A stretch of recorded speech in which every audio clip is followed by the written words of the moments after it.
Hello, everybody, and welcome to session 3 of another bug hunt, a mothership adventure. Oh, Lord, I'm hearing myself, and I hate it. Where is it playing from? Stop it. Oh, I had Twitch open. Sam. I gotta say, outside of game, real quick, that I had the most vivid, terrifying nightmare about this game this past week, where I Yes. fell asleep watching Alien Romulus, Well, I mean... and I woke up in the dream with the crew of the cast and Taylor Swift, weirdly. And in the dream, Taylor Swift had her neck engorged and Oh, God. spinsters spike out of her. And I was like, oh, this is an alien. We're fucked. We're all fucked. Because that's how I felt the last game. I was Game just over. hopeless. There's no fucking beating this thing. I am so happy to have infected your dreams. That is all I could ever ask for. Well, I am joined here once again with these 6 incredible players, friends, incredible fans of the style, the genre. So I am so happy to be here again for session 3. Let's go around really quick. Just introduce yourselves, your character's name, and their class. And if you have taken health or wound damage, could you remind us where you currently are? Maybe remind us your stress level also, just so that we remember where everyone currently sits. Sam, you want to lead us off? I do. I am Dr. Dan Carpenter, the only doctor scientist in the whole group, and I have had it up to here with 10 level stress. Ooh, 10 out of 20. And I have made all God. the wrong decisions, and people have paid for it, so I have had it up to here. And we're going to have to deal with that. And I'm going to have to deal with that. Common denominator. All right. Jolly Yellow Nerd. All right, so tonight I will continue playing engineer or teamster David Freeman, getting a little stressed out, getting a little worried, and also my left arm is busted. So I ain't doing too good right now. That's right. So you had your left forearm broken, and so you have currently disadvantage on all manual tasks. Unfortunate for an engineer. Hey, every project needs a supervisor. Sean. Oh, God. Hi, everybody. I'm Sean. I am playing William Wiz Wessler. I am a spastic little teamster that shocks himself, and I'm actually sitting at 8 stress with full health and about to tweak the hell out because my old man mechanic, my boss, just lost the use of his arms. So, Yup. Jack, how's it going, buddy? Oh, it's good. It's been quite the weekend. Glad you're here with us. Food poisoning. So a lot of bananas, a lot of rice, a lot of applesauce today. But we're cool. We're here. We're on the mend, and that's how you know it's food poisoning, not stomach flu, which I have been Googling excessively for the past 24 hours. So I am an expert we're cool. on I can this. go to work tomorrow. Yes, yes. So we're good there. I am Charles, the say spacey android who is surprisingly just got 2 stress points, chilling, no wounds, no nothing. Almost suspicious how this guy's been able to just slide through this. He's definitely causing this. Well, I mean, Chillingest he's chiller of all time. This is an just interesting Mr. Bean status. It's an interesting point of the style of game where when you fail, you get a stress point. There is sometimes strategy in like, I'm going to not do anything that involves a roll. And I can't gain stress. Hands up, palms out. So clever. You know, androids, we're chilling. Yeah. Gabby, speaking of androids. Speaking of androids, I am Gabby, somehow still playing Reese. another android who also is sitting at a very nice little 4 stress. I cause more stress than I take. Mostly with stun batons. So. And Corey. How y'all doing? I'm Corey, and I'm playing Dawson Holloway, and I have a very sort of middle-range stress of 5, and I'm hurting. And I did not write down what injury I took, because I took a full bar of injury. You are bleeding from the large cut in your chest that one of the claws of this thing gave you. That's right. Yeah, you have a -2 bleeding, which has been still ticking since you acquired it. And I'll tell you, I aside from Reese over there, I also cause a lot of problems. Look, we need that. Somehow Dr. Dan Carpenter caused all the problems. You did. Well, that you did. Well, that was last time. Let's see who causes the problems this time. Let's go ahead and roll that intro and jump into this session.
So, when we last left the planet Samsa 6, you all had been sent down to investigate the lack of communication from a terraforming station, which included Greta Base and the Heron terraforming colony. Upon arriving, it quickly became apparent that this was more than a simple communications problem. And so, you began to investigate Greta Base. Your objectives, just a reminder, that were given to you by the company were 1, to rendezvous with a particular Marine whom you've already since found dead. 2, evacuate or to reestablish the communications network, the satellite relay as well, and in worst case scenario, to evacuate the project lead here, Dr. Edom, and the android stationed here, Hinton, or at least its memory core. You found in Greta Base several dead colonists. Many of them were covered in these paper cuts. You all split up, working to reestablish the communication network and investigating the garage. When the communication network was reestablished and you turned it on, it played this high-pitched screeching sound that disoriented all of you, but some of you for longer, and those of you who failed that save have since become partially covered in those same paper cuts across your body. You all also found a Marine, well, actually 2 Marines in the garage. One who was relentlessly digging that you confronted and managed to drive off with a clever use of C4, and also one in an APC, an armored personnel carrier, covered in those same paper cuts and speaking about the hive wanting to return. You all knocked him unconscious, took the live grenade from his hand, threw it out the garage door, and returned with this subdued Marine to the medical bay. While you were there, you began to discuss what to do. And while you were discussing, whatever was inside this Marine took that opportunity to emerge. You all unloaded several rounds into this thing, only for it to ting, ting, ting, ting, ting, ting, off the hardened carapace on the long legs of this arachnid-style creature. And when we left, you all went tearing through the hall, jumping into the APC, which was running, Holloway bleeding from a huge gash across his chest, and tore out of the garage door into the jungle and into the rain. And that is where we pick up.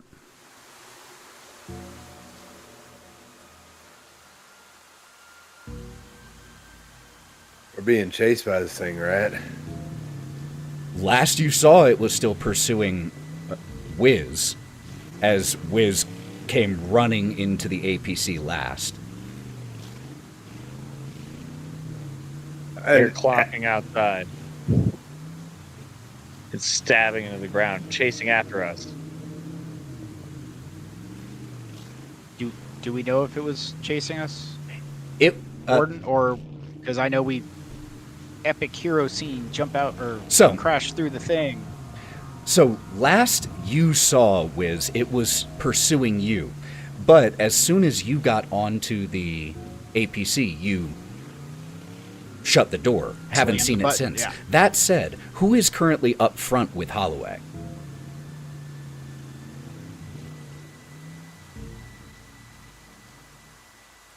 Probably me. I was one of the first ones out here. So, first, Holloway, you are... So, the scene that we see is Reese and Holloway up front. The rain here is coming down in absolute sheets. It is pitch black outside, and you are driving along a muddy, roughshod path. The nav system in front of you indicates that is directing you to the Heron base, which at your current speed should be there in about 13 minutes. You can see occasionally as the trees to your left thin out, there is a overflowing, heavily gushing river that this road is driving right alongside. And eventually on the left, the trees clear away entirely, and you see this engorged river that's threatening to flood. And on the right side is just heavy, dense jungle. And as this is happening, Holloway, you're starting to get a little dizzy. And Reese, you're gonna notice that the vehicle is starting to slow down, and Holloway turns to you, and you can see his eyes are like losing focus, and he's What? and he passes out. Oh, fuck. Shit. And falls out of the driver's seat and hits the bottom of the car. Reese, make me a speed check. Oh, God.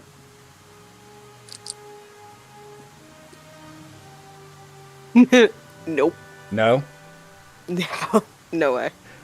The APC starts to swerve towards the riverbank. So first of all, you take a stress point for failing. And as Holloway starts to pass out, you jump into the driver's seat and manage to slam the brakes before the APC goes entirely off the road, but the front driver's side tire hangs precariously over the riverbank, with the river just inches below it. The rest of Lovely. you feel this as the APC. There might be a problem. Anybody want to come help? And at this point, Reese is focusing on trying to drive and get us back up onto the road and not necessarily Holloway. That makes sense. We can't all survive if we all go over a cliff. Androids stick together. What do you need? I think he's dying. This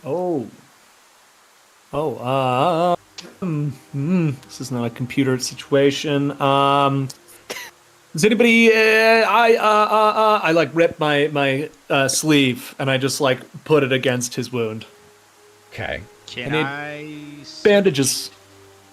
Yeah, can I start searching for a med kit somewhere in this APC?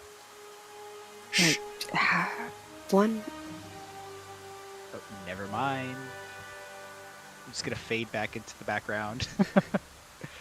Reese literally just takes it and just like trying to drive and just holds that out to the tweaker. This is the one med kit that was on my person. Wiz shakingly grabs it. Is it Doc? Please, Doc. I know stims. I don't know med kits. He's bleeding. There's blood everywhere. Oh my God, there's blood everywhere. Doc. And he's just gonna be a little stuttering mess. And like tearing open the box all wrong. I got this. Shit. I got this. Give me it. Rip it open and start applying it. Okay. Could you please make me an intellect check? While he's doing that, I say, "Aren't you a zoologist?" I'm a doctor, damn it! And just a reminder, at any time I call for a stat roll, if there is a skill that you have that you think is relevant, let me know so that we can add that in. If we go to reconnect blood vessels and whatnot, Blood wires. and veins, Blood wires. do they become like wires for a computer? Oh, God. I'm not going to dignify that with a response. Yes, I got a 4. A 4. Incredible. So, you quickly, like, rip his shirt open, see the extent of this wound across the chest, and it is bad. That's going to need more medical treatment later. You can't do anything right now for the long-term effects that may have on him, but you manage to wrap it and stop the bleeding. Can I just blast my foam gun into it? Absolutely. Yes, absolutely. Sealing that up. Incredible. I will give you advantage on one roll of your choice for that. All right, I'm gonna roll a d20. Wait, what are you rolling a d20 for? Blasting the foam gun in. Oh my I'm, like, God. locked in. You don't have to roll a d20 for that. Okay. Cause damage. I didn't know if we were actually joking. No, it does not need to do damage. Absolutely not. But if you're using it to seal, yeah. Hit a 10. Fuck yeah. All right. So, you, using this foam, seal up the wound and then bandage and clean around it. You are no longer bleeding for the foam gun, you're no longer bleeding from that wound in your chest, Holloway. While they're doing that, can I be looking at Boss and his arm, trying to a less intensive wound to try to help him out? Yeah. I would say that at the moment, the best you're going to be able to do is set it and add some type of... you could definitely use the foam gun to add a cast. Oh no, I've got Out of wires charges after this still turn. wrapped around me. So I'll walk up to him and be like, okay, and I got your arm. I want to try to set it, and then the extra wires that I said I wrapped around myself to try to stop the scratches and stuff.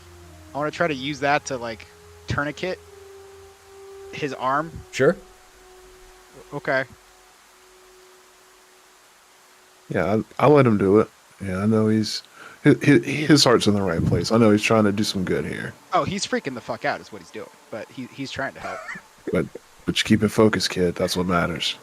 He's... And I kind of yell over my shoulder, "Wake up, soldier boy! We ain't done yet." Ah, fuck! Warden, what am I rolling for this? That you're not rolling. Oh, I'm just... This is purely... Not that I'm not saying purely narrative in a negative way. Narrative is wonderful. But in terms of mechanics, there's nothing you can do about this. Your arm's done. I mean, his arm's broken. You're not going to make it not broken. And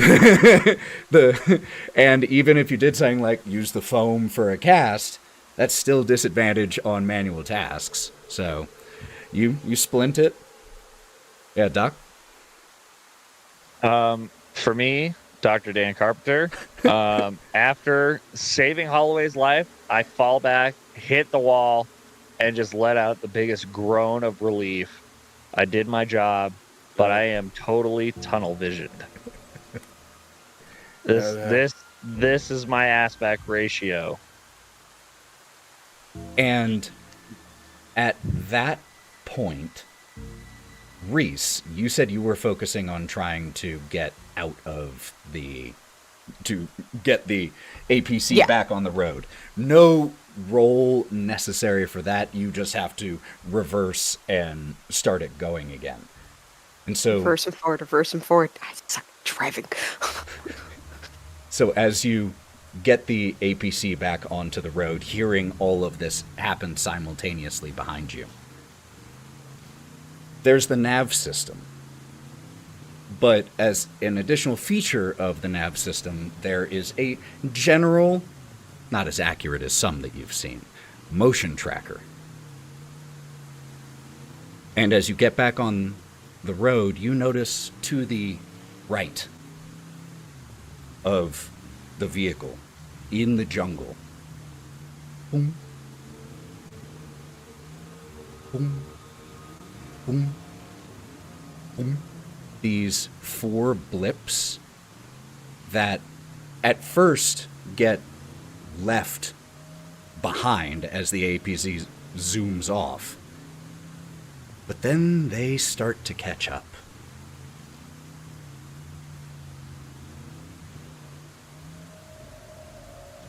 If you all are done bleeding, we might have a problem. Oh, wait a sec. What? How many contacts? 4. Oh, fuck. Armaments on this thing. It's an APC. God forbid this would be a tank. Okay. Is there, is this a military vehicle? Yes. So, reason to believe there might be a hatch above? Sure, absolutely. Now there is. Yeah, and so, like,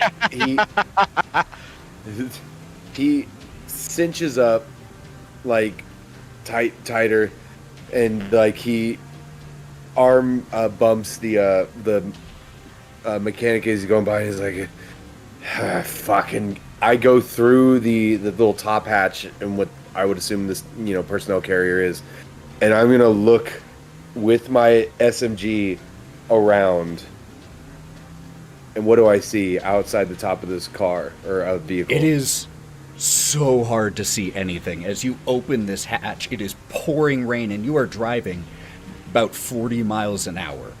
The wind and rain whipping right into your eyes, and it's pitch black outside, aside from the headlights of the APC streaking forward into the dark and the rain. But as you are out there and you raise your flashlight, you're casting this beam across onto the thick jungle trees, you aren't able to see anything concrete aside from occasionally limbs of trees moving and crashing in ways certainly not just caused by the rain. All right, I'm gonna go back into the vehicle. I got nothing, guys. I don't. Holloway ducks back down. Reese, you see on the tracker as one of the blips quickly takes a diagonal path straight towards the APC. Did you close the damn hatch? Of course, I'm ready. There is a huge impact as one of these things slams into the wall. I have to roll something. Oh. Okay. As you're asking this question, an impact from the right of the APC causes it to shake, its wheels lifting off the ground. There are sparks as lights go out, and pieces of vital electronics have gotten knocked loose from the sheer impact force of this. The vehicle is still functional, but it took heavy damage. Back to the hatch. I'm now shooting at anything that moves. Okay. You can go ahead. What is everyone else doing in this exact moment?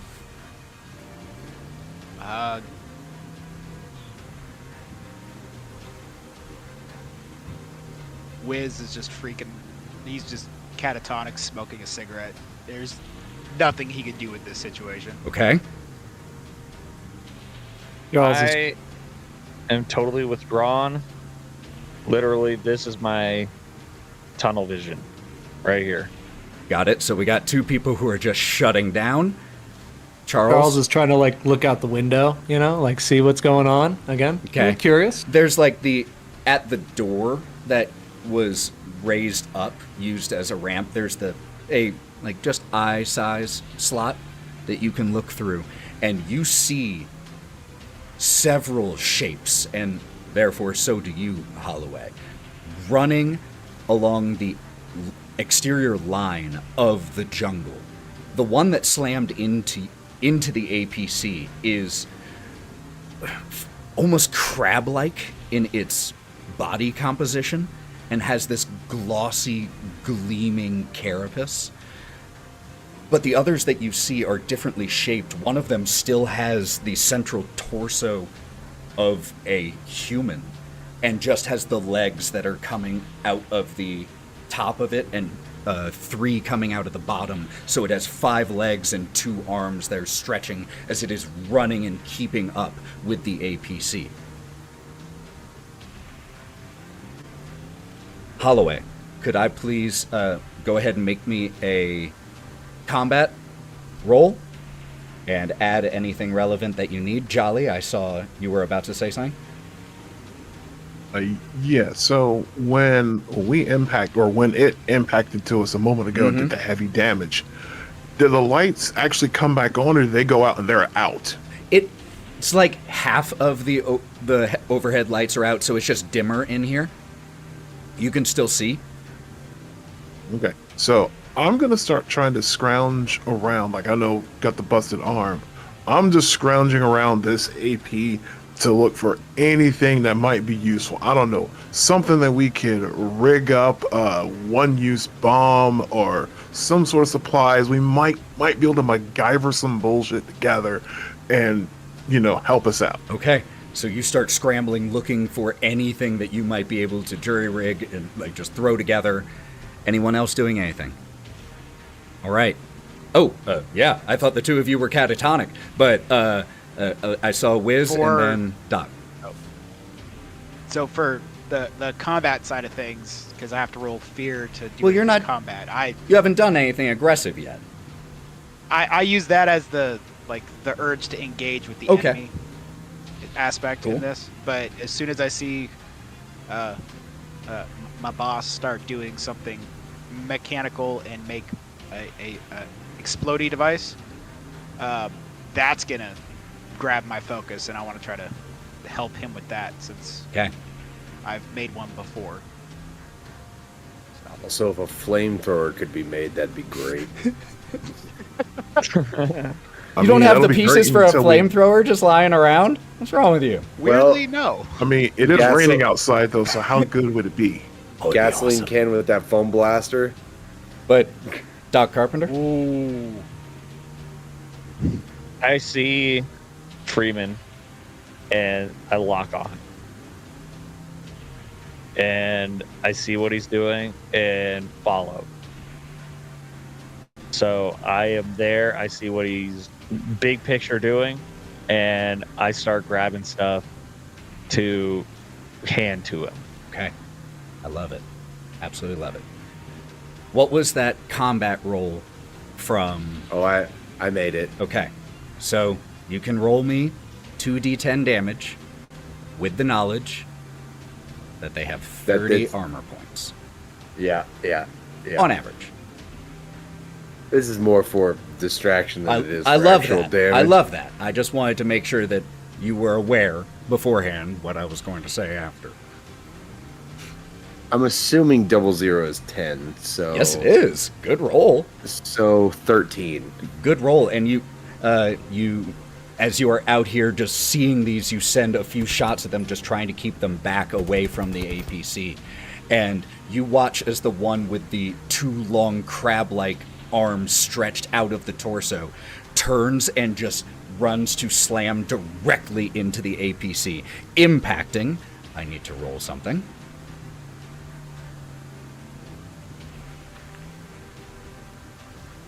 If any of you smart guys have an idea, now would be the time. You Is there any way I can try like evasive maneuvers anytime these things try to come at us?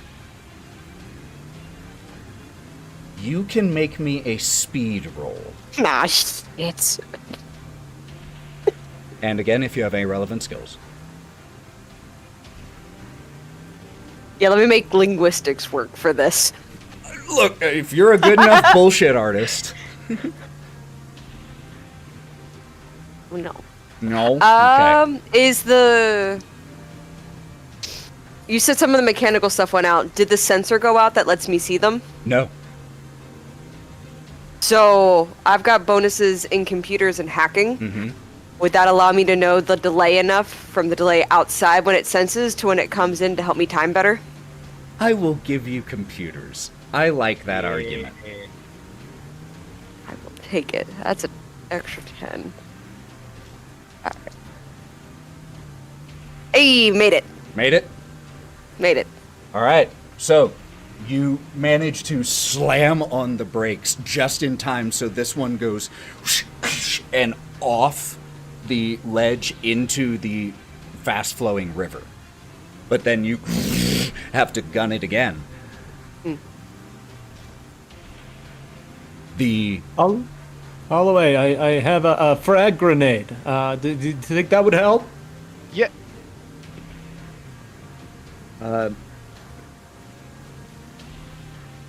Nope.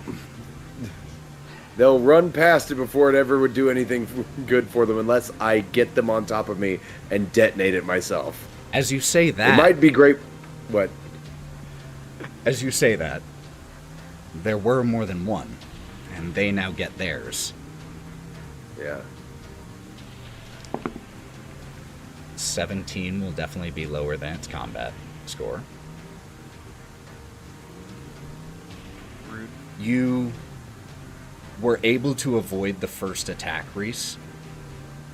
This second one, you just have to, you can't stop in time. You watch the angle as it is running across the nav system, and you know it's going to happen. Do you shout anything in that exact moment? Shout, no. because Reese does Okay. shout, but just, you might want to hold on, whoever hears me. You feel the APC get airtime and flip. I need everyone to roll me body saves. And this is going to be with disadvantage. So that means you roll a D100 twice, and you take the higher result.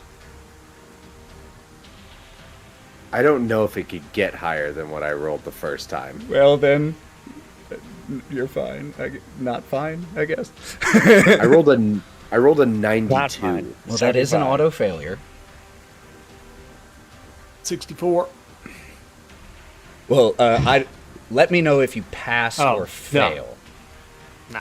I don't know. You might have a really high body save. Did My blood is anyone? milk. Did anyone pass?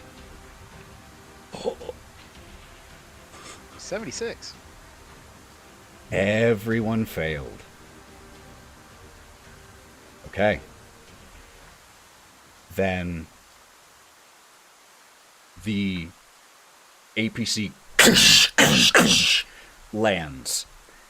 All of you are going to take a wound because you failed. I hate to be this way. Yeah? I feel like I probably should take more damage because I am out the top of a vehicle that just That's flipped. what So this either- represents. Okay, so it's like, or I could have been ejected out of it. Actually, now that I think about it, I would have been ejected. That's out. So totally I'm actually- legit, but I'm not going to I've- punish you in that moment with addition. A wound is already a lot. Yeah. You don't need more.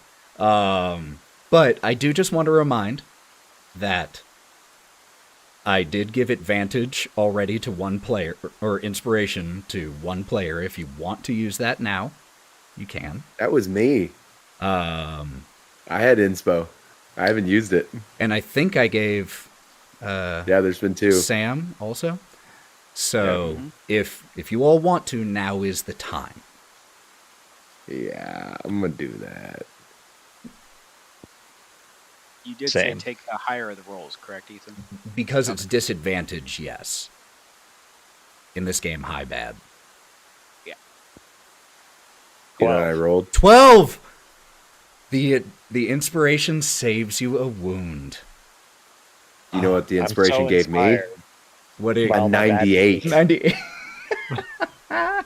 The Well, inspo gave me a some- 98. I'm so sorry, Holloway. I am fucking you up. Sometimes the dice want to tell a story. Okay, so in that case, I'm going to deal with the mechanical stuff first, and then get back to the narration, because I have to deal with mechanical stuff for all of you who took wounds. Okay? Doc, no wound. This is blunt force. So, could all of you who did take a wound roll me a d10? You want low, with 00 being the lowest. The 3. All right, hold on. 2d10? No, you don't have to roll one, first of all. And it's just Oh, one sorry. d10. Yeah, because you didn't take an injury. This is a roll you don't want to have to make. Okay, so let's start with Reese. That would be a 6. 6. You, when we find you in this wreckage, the attachment mechanism that like holds your neck upright on one side is severely damaged, and you will have disadvantage on all strength checks. Okay. Holloway, Yeah. what'd you roll? 3. 3? Yeah. So the camera zooms in on this impact, and we see inside. And we see Reese up at the front, neck hanging at an unnatural angle. this milky white blood just running from where the simulated flesh has been split. And then the camera pans to Holloway, and you said 3. Yeah. We see Holloway grabbing his head as everything sounds like your ears are full of cotton. And you've felt this before. You have a concussion. You have disadvantage on all mental tasks. Gotcha. Make note of these. Wiz, what did you roll? Surprisingly, a 1. A 1. As the camera pans to you, you're already standing. You've already gotten to your feet. But we see as you are just have the wind knocked out of you. You have disadvantage on rolls for the next 30 seconds. Okay. I am tweaked out of my mind. I am good to go. Freeman? Rolled a 3. 3. You're also, your vision swimming. You too have a concussion and a disadvantage on mental tasks. If memory serves, that's now disadvantage on physical and mental tasks. So just disadvantage on tasks. I'm definitely too old for this shit. And Charles. Staying 0. Safe, yeah. Damn. Well, So I got wounded. yeah, you do still take a wound, but you just got knocked down in the process. That's the most negative part of it. In terms of how the wound manifests, that's all up to you all. Like visually what that looks like on you, unless it is in a specific area. But as the camera pans through, how do we find Dr. Carpenter, since you fared the best?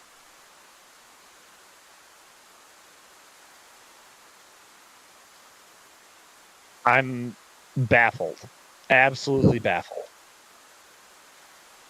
How did I recover? How did I pick myself up? How is any of my body still in place? But I realized facing the ceiling on the floor now, I have to do something.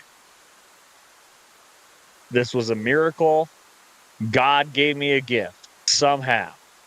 And I'm going to just look up, look around, look at everybody, and jump to action. The closest person to me is who? Well, I also do have a quick question before we answer that. David, if memory serves, didn't you already have a wound? Yes. And you're a teamster, so your maximum number of wounds Is 2. is 2. So, as the camera pans around, once he is conscious, he very well may have a concussion. But we see that Mr. Freeman is unconscious. And I would say you certainly notice that, Dr. Carpenter, that everyone else has been injured, but they are moving, and he is not. And so I have to do something for the first time. I'm going to roll a d10 under a cup. And I don't lift that cup to see what the result is until someone checks his vitals.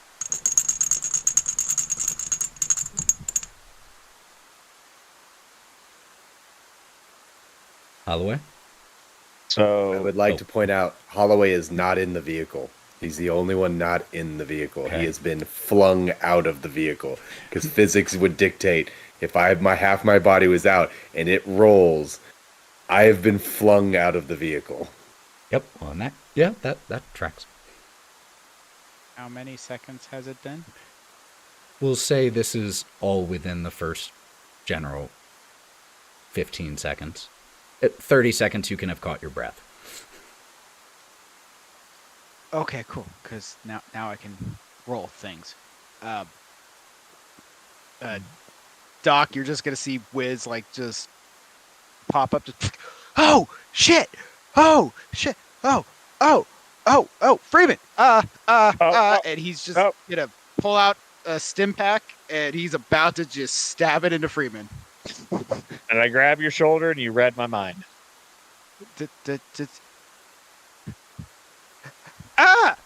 And he's just gonna panic stab him, like straight out of Pulp Fiction. Yep, straight out of Pulp Fiction. Just ah. Okay. So, I get to lift this cup.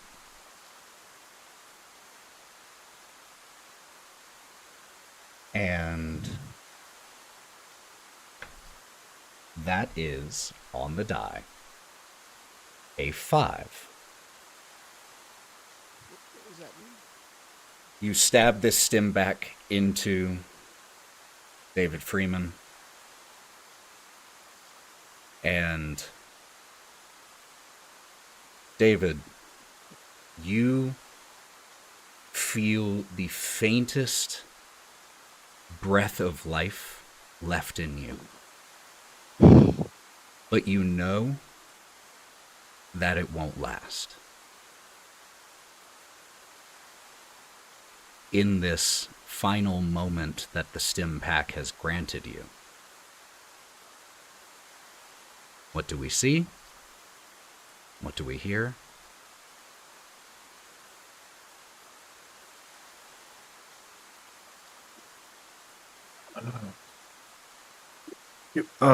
Talking to Wiz, like, come here, kid.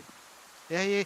What? Yeah. What's up, boss? Yeah. I got you. I used the stim pack. I got the stim pack. Thanks, kid. I'm glad you did, but this isn't a lie for me. But I know computers are more your thing, and I give up, basically my inventory, like my toolkit, the nail gun, the load of 1,000 nails that I got from the garage. Like, basically, I can give it all. I give him my inventory. I in no way want to undermine this moment, but I do just love the idea of someone in their final moments just like, here, passing over a box of nails. Well, for engineers, this no, would make it's sense, great. like- It's fantastic. I love the image. As the hands shake, you hear the nails rattle. Yeah, you hear the nails rattling and everything, so there's like a nail gun, there's, 1,000 nails, I got the toolkit and all my SMG. Why are you giving me your stuff? This is your stuff. You need your stuff. You're awake. You're fine. I've got your stuff for you. It's fine. It's fine. You did good, kid, but this body is I got knocked around a little too much. That shot you gave me is the only reason I got time to at least go out, not just slumped over dead like in one of those crazy movies or something. There's not a lot going on. We love those movies. It's fine. You're fine. It's fine. You're gonna be fine. It's time to face reality, kid. I'm not gonna be fine. Doc, I understand why you decided you want to help those folks out, but you need to learn the consequences. The actions have consequences. Just remember that, Doc. You said it after I said it to myself. I'm sorry, Freeman. I failed us all. Don't worry about it. Don't be sorry. Just be better next time, man. Be careful. You still got a couple of people here that could use your help. There may not be a next time, but there's this time. Just use that time wisely, Doc. So, androids, I honestly didn't know a whole lot about you or know you that well, but just do what you can to help these people out. And then I gotta and I just yell out, "Soldier boy, where are you? I don't know where you are. It's on you to take care of these kids now." In the mud. And then I stopped talking, stopped talking to them, and I kind of just like zone out basically, and reach into my shirt pocket. I pull out this like busted pack of cigarettes, even though the original wrapper is still on them. And I look at them. I blink once, blink twice, and I'm looking at them, and then I blink one last time, and then the pack is brand new. Camera pans out, and I'm at a celebration. It's a couple years in the past. Wife is taking the photo. She's got the camera. Oldest daughter just gave me this pack, and she's just like, "You spent years trying to quit. You finally managed to quit. So here's a reminder of it."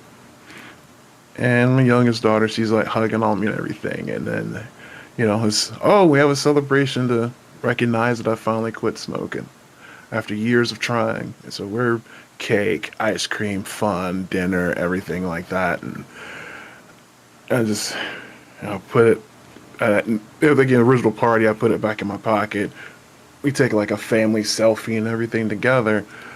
And on the camera flashes, I'm looking back at the cigarettes and they're damaged all over again. And I open the pack, look in the box, and it's not a full pack. It's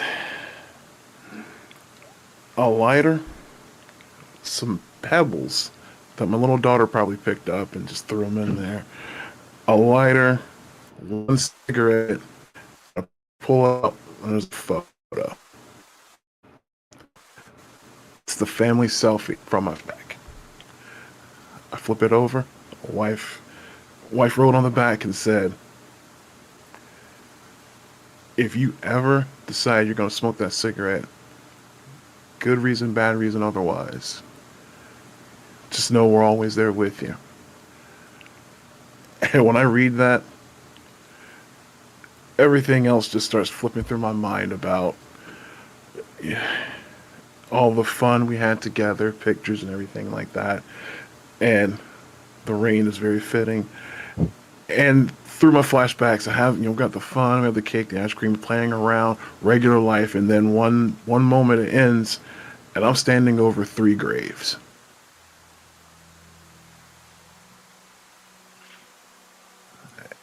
And at that point, when I was standing over the graves, I pulled out the pack, and I was going to open it then, but I put it back away, and I've been carrying it around ever since.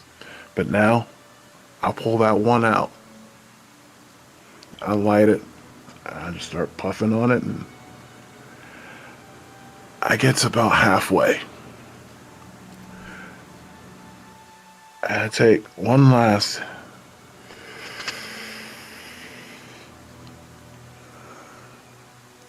And the arm just drops. Photos in one hand, cigs in the other. Photo just falls on my chest, and I get one last exhale.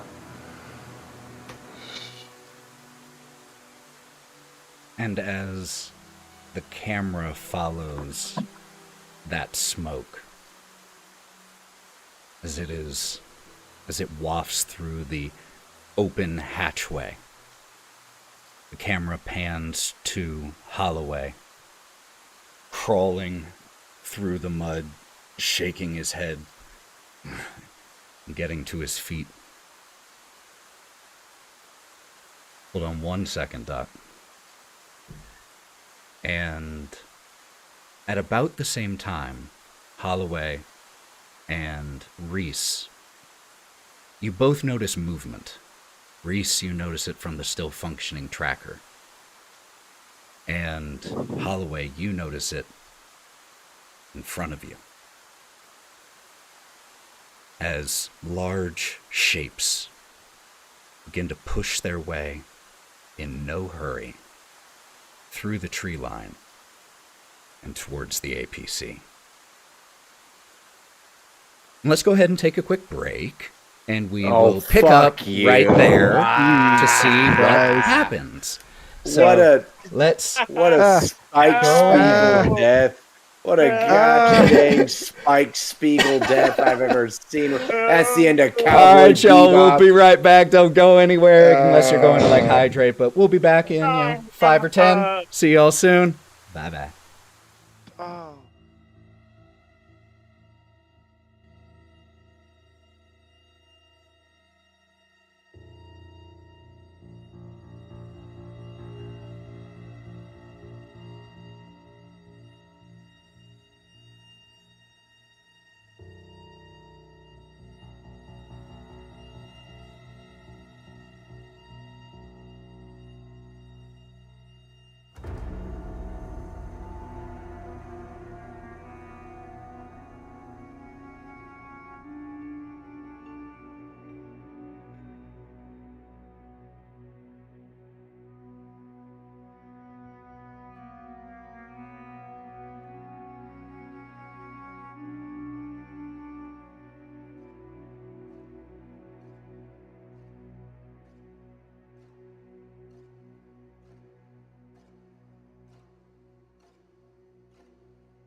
We are back, y'all. I have to make a quick edit to the name down here.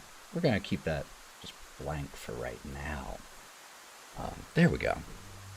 All right. As we return and we see the still overturned APC, smoke coming out of it, wheels still spinning,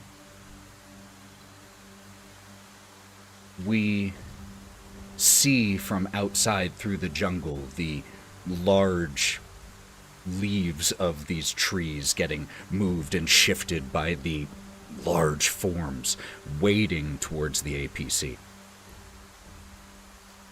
And from inside, the first thing I need is everyone who saw David Freeman die, I need a panic check from you all. And just a reminder, that is a d20 versus your current stress level. If you roll equal to or under your stress, that means you panic. And, we'll get to if the Marine panics, He's not going to get to. Since we're all in the APC and near the androids, do we That is, I roll with believe it's disadvantage? disadvantage on fear. fear? It's This just is fear panic, things, yeah. not fear. Okay. Luckily, that would be really brutal. All right, I see Dr. Carpenter failed, Charles failed. Really? I didn't realize we could die. I didn't realize this was so real.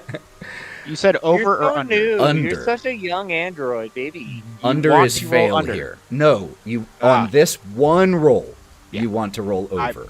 I'm gonna use my Teamster ability to roll with advantage once on a panic check. Yes, yes. I rolled 2 twice, so Okay, so that is a fail also from Wiz. Yep. What about Reese? Reese, you pass. All right. So I'm going to start with Wiz because you already said what you got. You got a 2 on your panic, which is nervous. You add 1 more stress. That's all. Just an additional stress. Charles, what did you roll? 3. 3. Again, the lower, while lower does mean you fail, it's also better to fail and roll low than fail and roll high. That's how it works.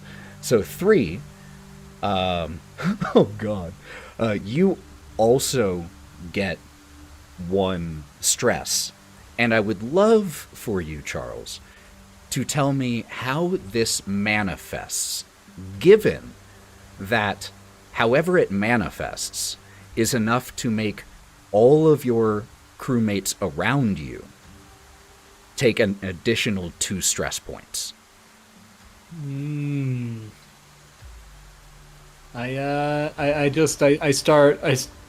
just go blank faced, and I start trying to just away from the situation. But because there's no real good way out, I just keep walking into a wall, over and over again, and it's almost maddening. I almost completely shut down, but I'm still moving. I love that because that does sound incredibly stressful, and it is so not the direction that I thought it was going to go. Fantastic. That's take an uncanny valley inspiration. surreal. Like just. Ting, ting. So even though inspiration doesn't exist in this game, I'm having it so you can take advantage on 1 roll of your choice throughout the remainder of the session, Charles. So that's what you got. Doc, what did you get? I got a 7. 7. Okay. Interestingly, like you... Wait, hang on. Were we rolling under or above? Under. So 7 with how many stress you had is a fail. If you roll under yeah, your stress, exactly. it's a fail. yeah. But, interestingly, I'll just let you know, the result you get will only really matter if you all try to rest at any point. You have bad nightmares now. Well, True to life. in the face of Freeman's death, I take his last words into account. And I feel it. And I internalize it. And it erupts. Fuck. Fuck.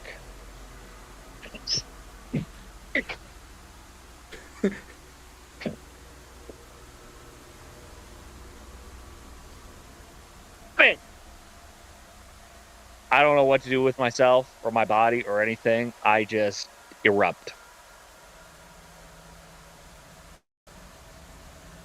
Walking or just like this, and you, Holloway, hear this Pounding the ground. from Just- inside the APC while you are outside, and we cut outside and see you with your SMG, your head still swimming from your concussion, as several shapes now start to become distinguishable from the fauna as they push forward. That one with the large stretching crab-like legs that rise from where they are 10 feet into the air as they start to approach.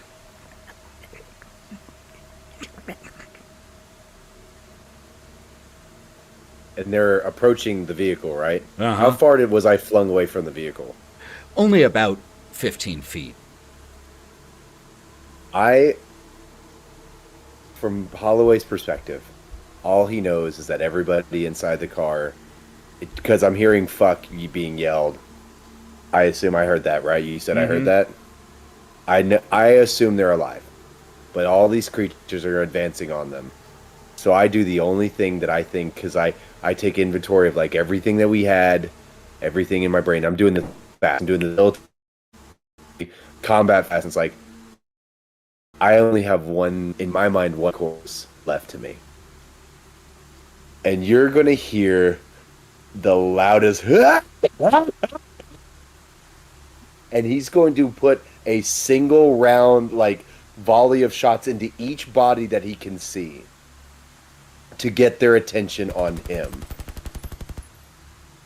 And he is screaming and cackling like a madman. We see Come at me, you long-legged motherfuckers! we see this outside, and we cut into the front section of the APC, where, Reese, I assume you've been watching this unfold on the tracker right there.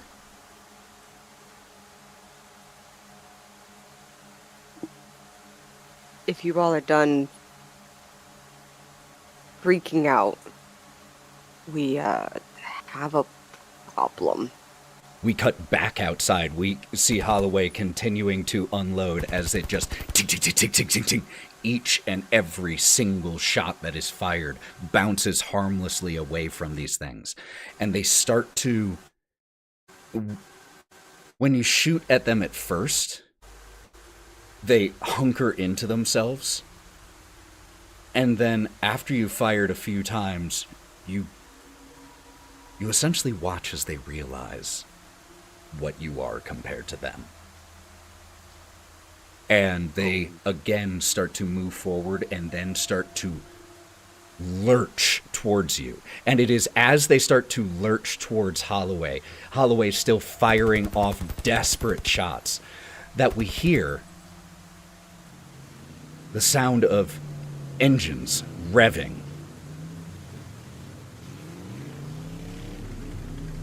And it is soon followed by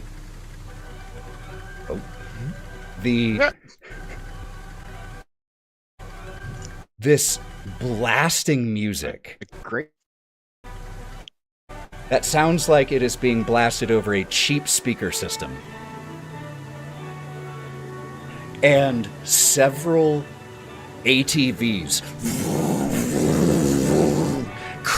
come over a small rise, and there are bullets flying, the sound of Marines screaming, and the shapes that are there start to push back into the forest, into the jungle. One of the ATVs pulls up and skids and stops nearby you all. There's a woman with closely shaved scalp. Get on! Hurry the fuck up!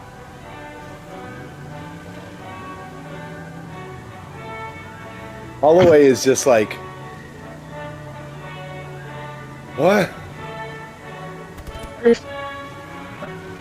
Huh?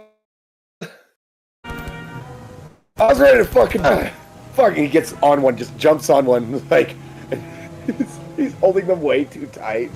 Just like, oh, you sound like freedom. Even though the mud splatters against the side of the fucking APC, Dan Carpenter still cannot believe the luck. I don't deserve this. I don't deserve this. I don't fucking deserve this. Wiz is just staring at Freeman's body and manically starts counting the nails and not aware of the things. So Hear Holloway from the outside. Get off your ass, you piece of shit, and come up.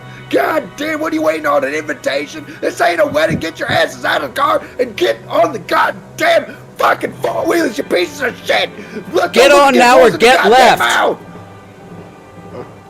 Reese is gonna just grab Tweaker, start dragging him out, SMG in one hand, look back at Freeman's body, and just shoot once to make sure he's actually dead. And just, without looking back, head to the ATVs. Cold-blooded. as you drag this way, Cold-blooded. he's just gonna reach out one final time for Freeman and grab your lamp that you had, and then just just as you drag the fucking Tweaker out, he's like, That gunshot snaps, he's moving with you. snaps Carpenter out. Like, oh fuck. Like, I see the impact. I know Freeman's dead. The words have impacted me, but it's not the situation. I snap back to reality. Oh, there goes gravity. We all heard it. By like 2 seconds. We all heard it in our heads. And I follow suit, scrambling on all fours, just clamoring for the light outside. Charles is just walking against the wall again, and then kind of realizing this as everyone's leaving, and he starts to go, and then he's like, "Why didn't anybody try to grab me? I think they were going to try to leave me." And then he follows suit and jumps on the last ATV. And as the last of you gets onto the ATV, some of you are having to sit rather precariously as they're a little overloaded, going through the mud and leaving the still smoking APC and David Freeman on the road behind. You can see as you're on here that Ride of the Valkyries is playing on a friggin' boombox that has been strapped to the back of one of these ATVs, that as one of you was about to move it to have a place to sit, one of the Marines, And as the ATVs crest a small rise, you get a full view of Heron Base. It's built right along the river, and it's clear why. There has been an enormous dam erected here. It's the most dominating feature of the entire thing. Yet with how heavy the rain is, how overflowing the river is, you can tell that it is doing everything it can to hold this river back at this point. The majority of the base is on one side of the river. There is also the dam, and then on the opposite side, you can see that there is a large satellite. So, seems to be the tower on the opposite side of the dam would be the orbital relay for Heron Base. The ATVs, however, are heading towards the main bulk of the base, which is on the right side of the river. And they take you around behind the base and growl their way into these large bay doors that open as they start to approach. Once you all are inside, the engines are turned off, all of you still dripping with rain and sweat. You find yourself in a hangar, surrounded by several haggard, well, not surrounded, but which is also populated by several haggard-looking individuals. There are sandbag barricades that have been set up all around the hangar, clearly set up by Marines establishing firing positions.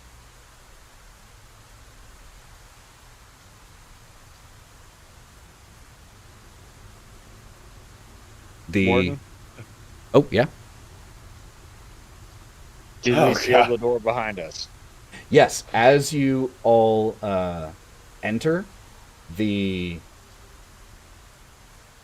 woman with the shaved head is the first to jump off of her ATV, and she begins shouting for everyone to close she begins to shout for the bay doors to be closed, which they quickly are. Is she in Marine garb? Yeah, she has on, the Marine pants, but is wearing just a tank top. Wow, you could not have come at a better time. That is Providence I've ever seen.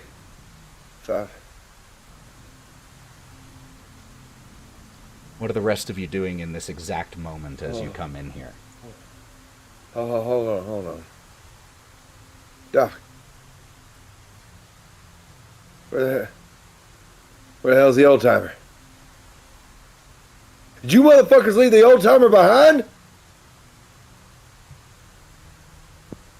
Not exactly. You just see the old timer's headlamp on my, like, the band strapped around my head, and I'm just like holding all his stuff in my hand and like trying to smoke a cigarette at the same time. Just quiet and just shaking. As this is happening, after the bay doors were ordered shut, the Marines who were driving the ATVs begin high-fiving, shouting, jeering with each other. One of them even lets off a few shots into the ceiling, which does get the woman who seems to be in charge to like grab the gun and point it down. And there's just a quick little peacocking moment until he retreats a little bit from that situation. As you all are having your initial moment in here, there are two distinct groups of individuals here that start to approach you all. One of them is headed by a non-binary individual with thin rectangular glasses and a torn lab coat, while the other group is led by a young man with dark skin, a thin mustache, and dog tags dangling from his neck. And Holloway, you immediately recognize the icon as that of a medic. I'm gonna need your... Oh, yeah? I'm gonna need your attention. And I'm gonna... Holloway's having a moment. He's gonna walk over to Wiz, and he's gonna hold his hand out. And with two fingers.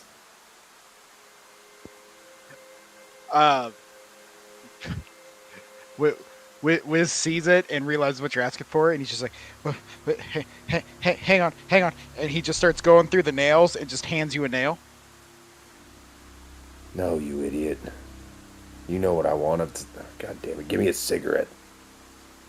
Cigarette, and he just digs through the box of nails and pulls out the carton, And and just hands you a cigarette.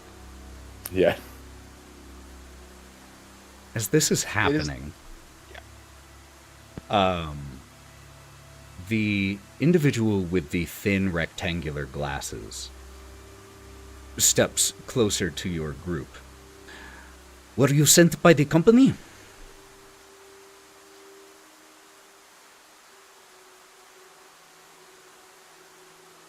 Aye.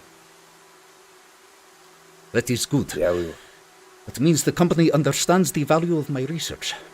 Your first goal should be to recover my research from the lab so that we can try to find an exploitable... And as they continue speaking, the Marine who seemed to be in charge turns around from what the interaction she was having. That's bullshit!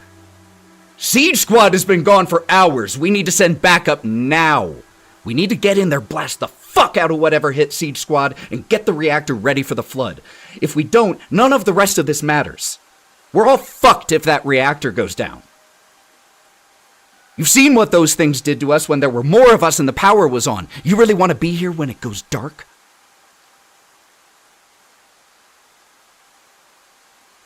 The one you recognized as a medic. To hell with your research and the reactor. We don't need their weaknesses. We don't need the reactor. We need to get off of this planet now. There is nothing left for us to gain here. And you can hear like a tremor in his voice as he is shouting this.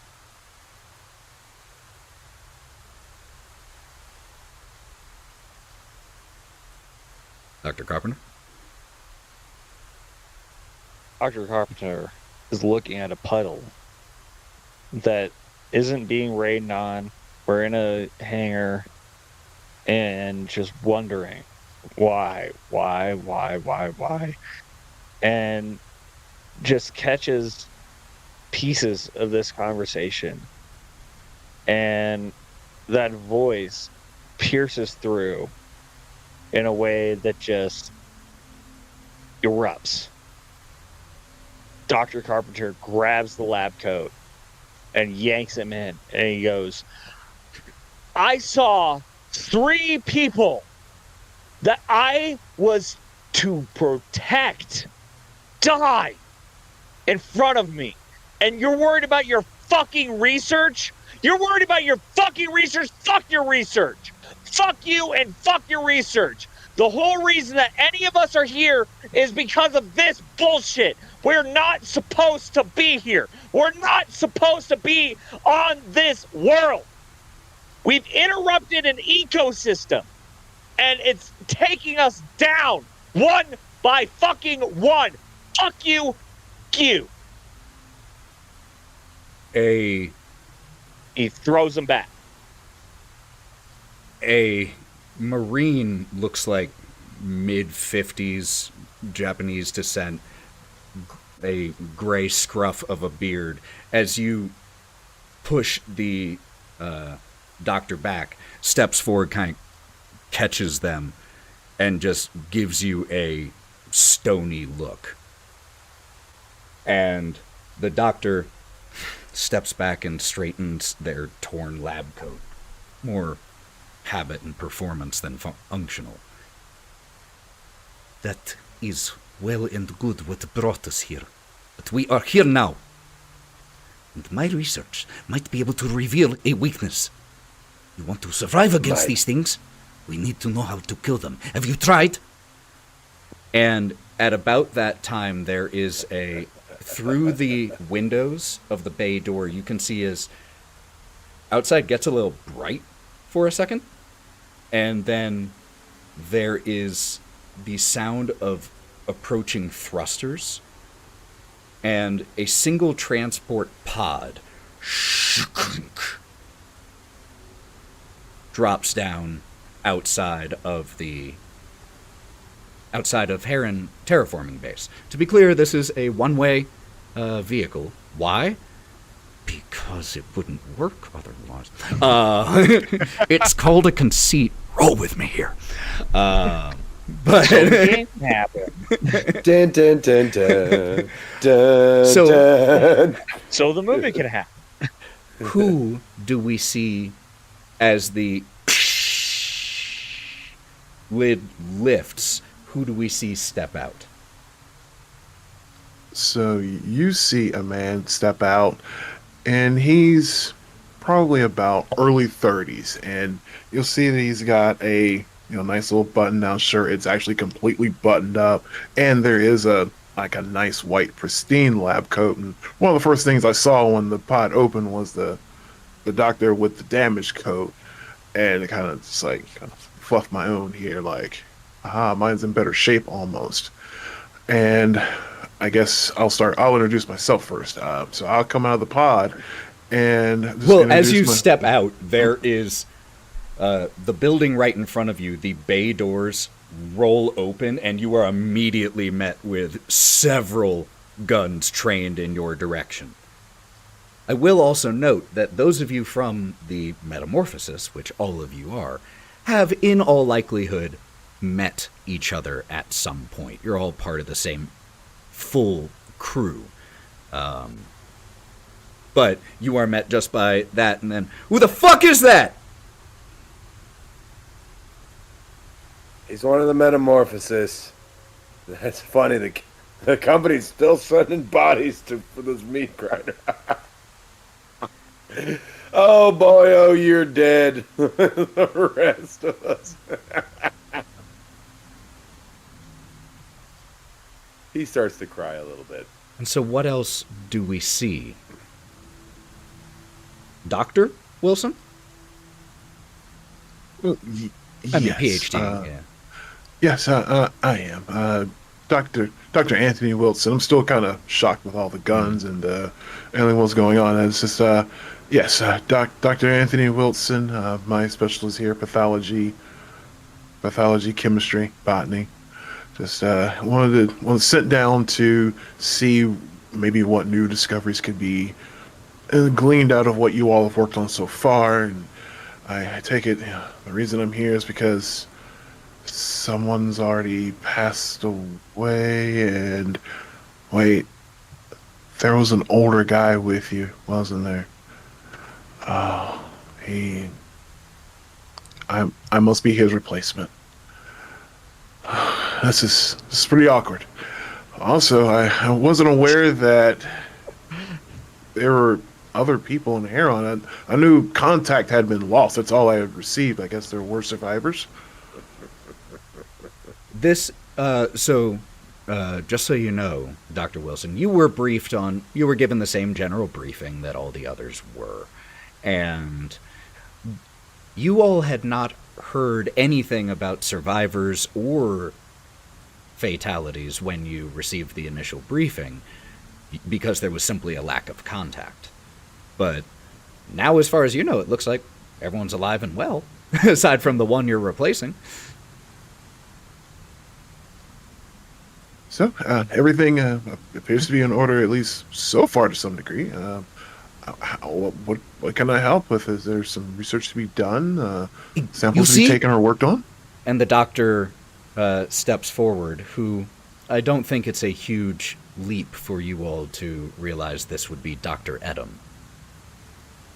And as they step forward, you see, the company selected for a replacement another researcher, doctor, scientist. I will put your nose into the back of your skull. You know, if it's keep funny. talking. But there's another doctor here. Our two doctors are probably better than you, to be honest, because you seem to have fucked everything up here. And now Freeman's dead. So our doctors are way better than you're ever going to be. And also our android friends also seem to be in better shape. All the Marines here are really cool, but you're the coward of the recording that we listen to. I hope you die at some point.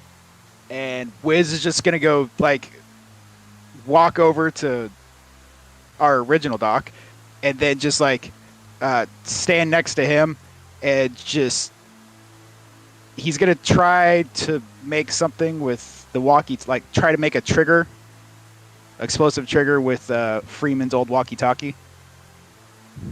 What are Like you- the I, one Dr. half. Carpenter, reaches Yeah, out to Wiz's arm and grabs him and squeezes like a knowing, like, thank you.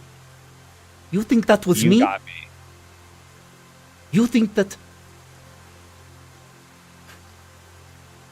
Was this not the same voice recording from the Well- guy earlier, Warden? What voice recording? Did There was a the message journal that entry. Doc found? The Yeah. journal. Oh, journal entry. Sorry. I thought it was like a. The information, regardless. Even so, They say... This is the pompous it- ass, I correct? did... Wiz and I both clocked the same kind of excitement that this doctor has. Totally fair. And we are both on the same page that this guy is not one to be fucked with. His agenda supersedes the safety of everyone on this base, at least to Dr. Carpenter's assumption. And outwardly, very frigid. And now we have a new scientist. Dr. Carpenter, withholding, but sends a very, very piercing, glaring look towards this new scientist. It's a look of, are you friend or foe? Are you here for research, or are you here to save? Because Dr. Carpenter, from the briefing, has been here to save. So after grabbing Wiz's arm, he puts his hands down, folds them, and then just hopes that his nonverbal posture sends the correct message. And as you're doing this, Dr. Edom continues. Imbeciles. Why do you think that I would... I am a researcher. And prior to everything here going to hell, we were studying the DNA structure of these creatures. It is possible that we would be able to find some weakness, some way of destroying them, harming them, doing something. Stay Dr. Edom, what exactly are these creatures? I'm curious. We I have been this whole time.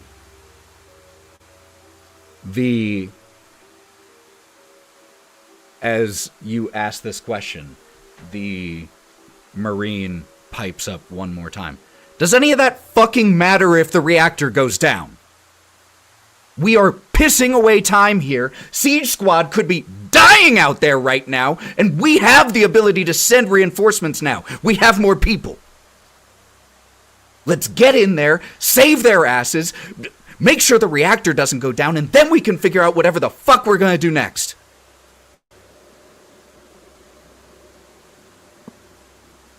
Can't research without the lights on. Can't radio, and like Holloway's gonna look at everything and like he's finally calmed down, and he's gonna be like, I think honestly, Marine has it best.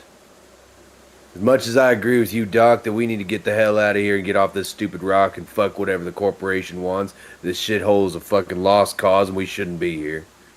We can't get off here if we can't radio the boat, which would require power. You there, research, I don't like you one bit. You seem like you'd sacrifice all of us to understand a little bit more about these bugs, but that's not a point at this moment. We can't do any of it without power. If we lose power, all of our hopes and dreams go with it. And if we can save C Squad or whatever the hell you just said in the process, by all means. But it seems like all of that starts with power. Anybody disagree? The medic raises his hand. The tower has an independent power source. It doesn't matter if the reactor goes down. If we go over there and we get satellite and communications back up, we can just get off this rock. We won't need the research figuring out how to take them down. We won't need the reactor if we have its own power source. We need to get the fuck out of here, and we need to get the fuck out of here now before whatever is happening up there. I slap him. No. Ah! All of you! I cannot take it anymore. Guns in my face, and I am the only one intact out of this whole thing. I'm selected in some kind of way. I know that we need to get out of here. And I know that there's no reasoning with this entity, these forces, nothing that any of you have to rationalize or anything that any of you have to say matters anymore. I'm not hearing whispers. I'm not cut up with paper cuts. I know better than this thing. And this thing is a fucking beast. It is a creature. It can be defeated, but we are in its fucking territory. No matter how many goddamn constructs, no matter how many buildings we build on its land, we are in absolute underwater territory here. So, with that in mind, can we please calm down, quiet down, get this ringing out of my ears? There's been explosions for hours in my head, and I need to take a break, step outside, splash some water on my face, catch some resolve. I have a question. Whenever we're having that moment. Yeah. Doc, you do seem to have a level head, though you are kind of freaking out too, so just throwing that out there. To his point, and I've slapped him to where he's no longer freaking out too. What's to say that what happened when we turned on the comms isn't going to happen when we turn on the tower? Exactly. I don't know. We all need a fucking breather. We'll figure something out. I mean, maybe we have a way to. Maybe we can bypass it. Wait. What happened when you turn on the comms? We got space herpes. And then eventually we're probably going to turn into one of those damn things. So we're on a timer. And I'd like to move faster. There's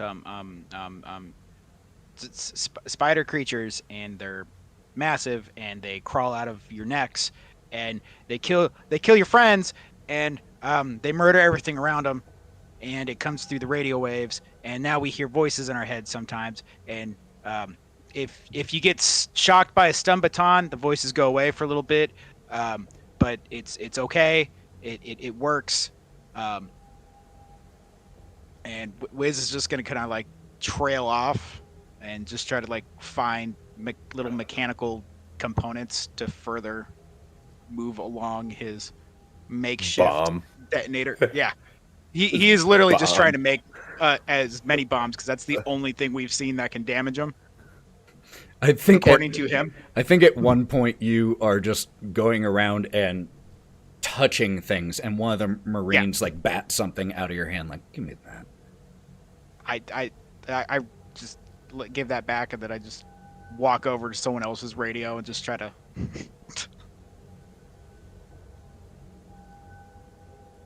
Okay, so I go. I kind of address the doctor that's obsessed with the research.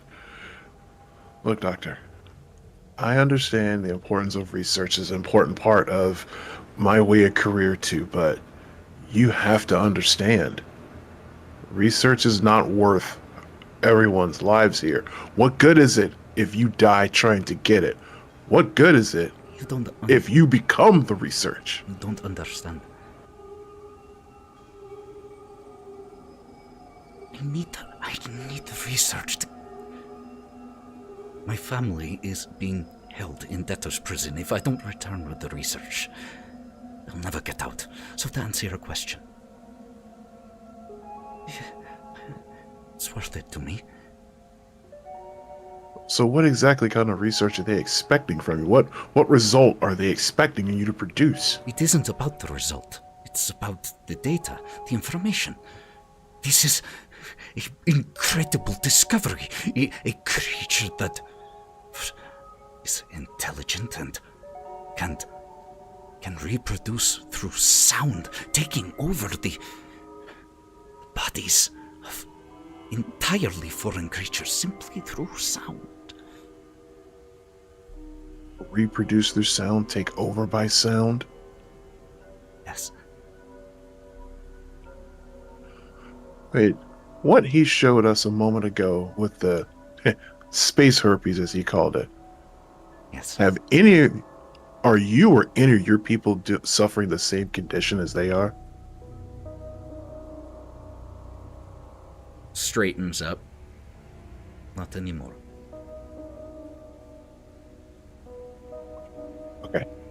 How could that be? Not anymore.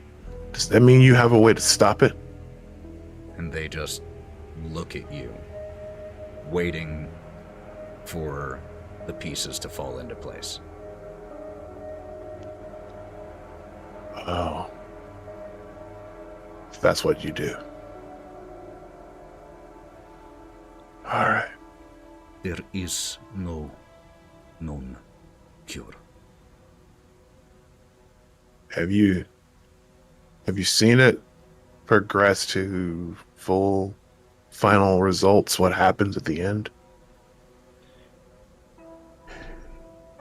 We have. It is a fascinating process. After the initial phase, I have dubbed it revelation phase. The subject develops the cuts that you have seen, and in most cases begins to hear voices. After that,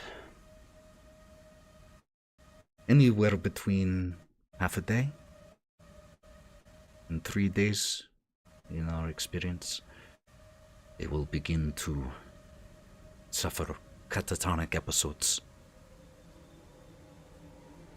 And they quickly lose what remains of their humanity. After that point,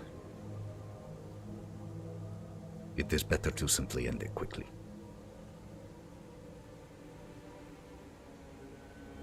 Yeah, we're not going to the fucking tower. Yep. And as you say that, the medic, oh, man, I'm gonna fucking die here. Fucking idiots.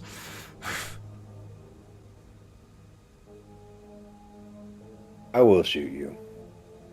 Just stop talking. And Listen. in response to that, when you say that, he turns and like you can see that his eyes were welling up with tears of fear. But in that moment, the fear response immediately triggers the fight reflex. And he walks up, "You're gonna fucking do something about it, huh? Mr. fucking tough guy. How long have you been here? That's what I fucking thought." Oh, do it, boy. Do what you want. Do whatever you need to do, boy. I just want to get the fuck out of here, man. It's right there. And for some fucking reason, everyone else is too stubborn. And I grab him, and I'm like, it's not. More of the same is up there. Get your wits about your boy.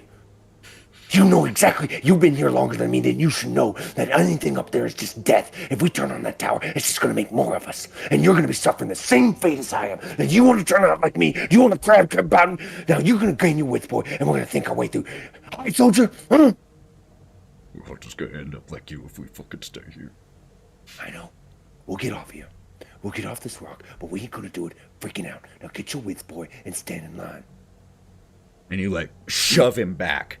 And he and turns away in a huff. Thank you. Thank you, Holloway. We're on the same fucking page. No more of these. No more of this bullshit. So what's the It's plan, Doc? us or them. All right. Who are we? That's the real question. And I have no Roger. answers. I have no answers. But I swear to God, I'm going to kill this Russian motherfucker if he has more to say about his fucking research.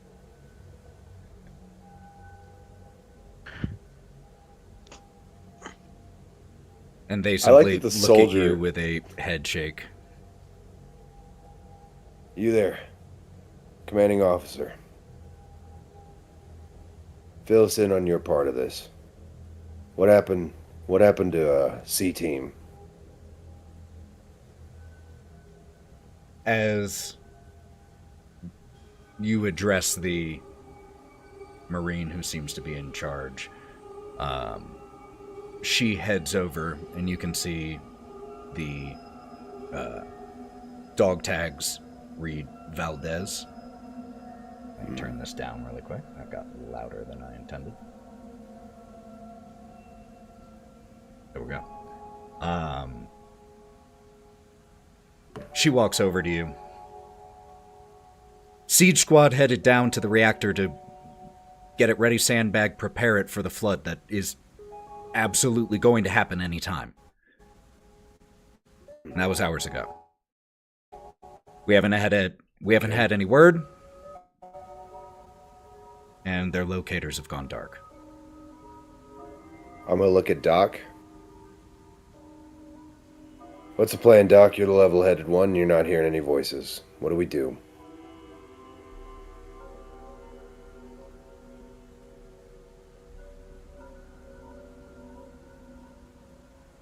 I'm looking actually at both the docs. I'm like, you two new doc, I'd like to hear your opinion on this.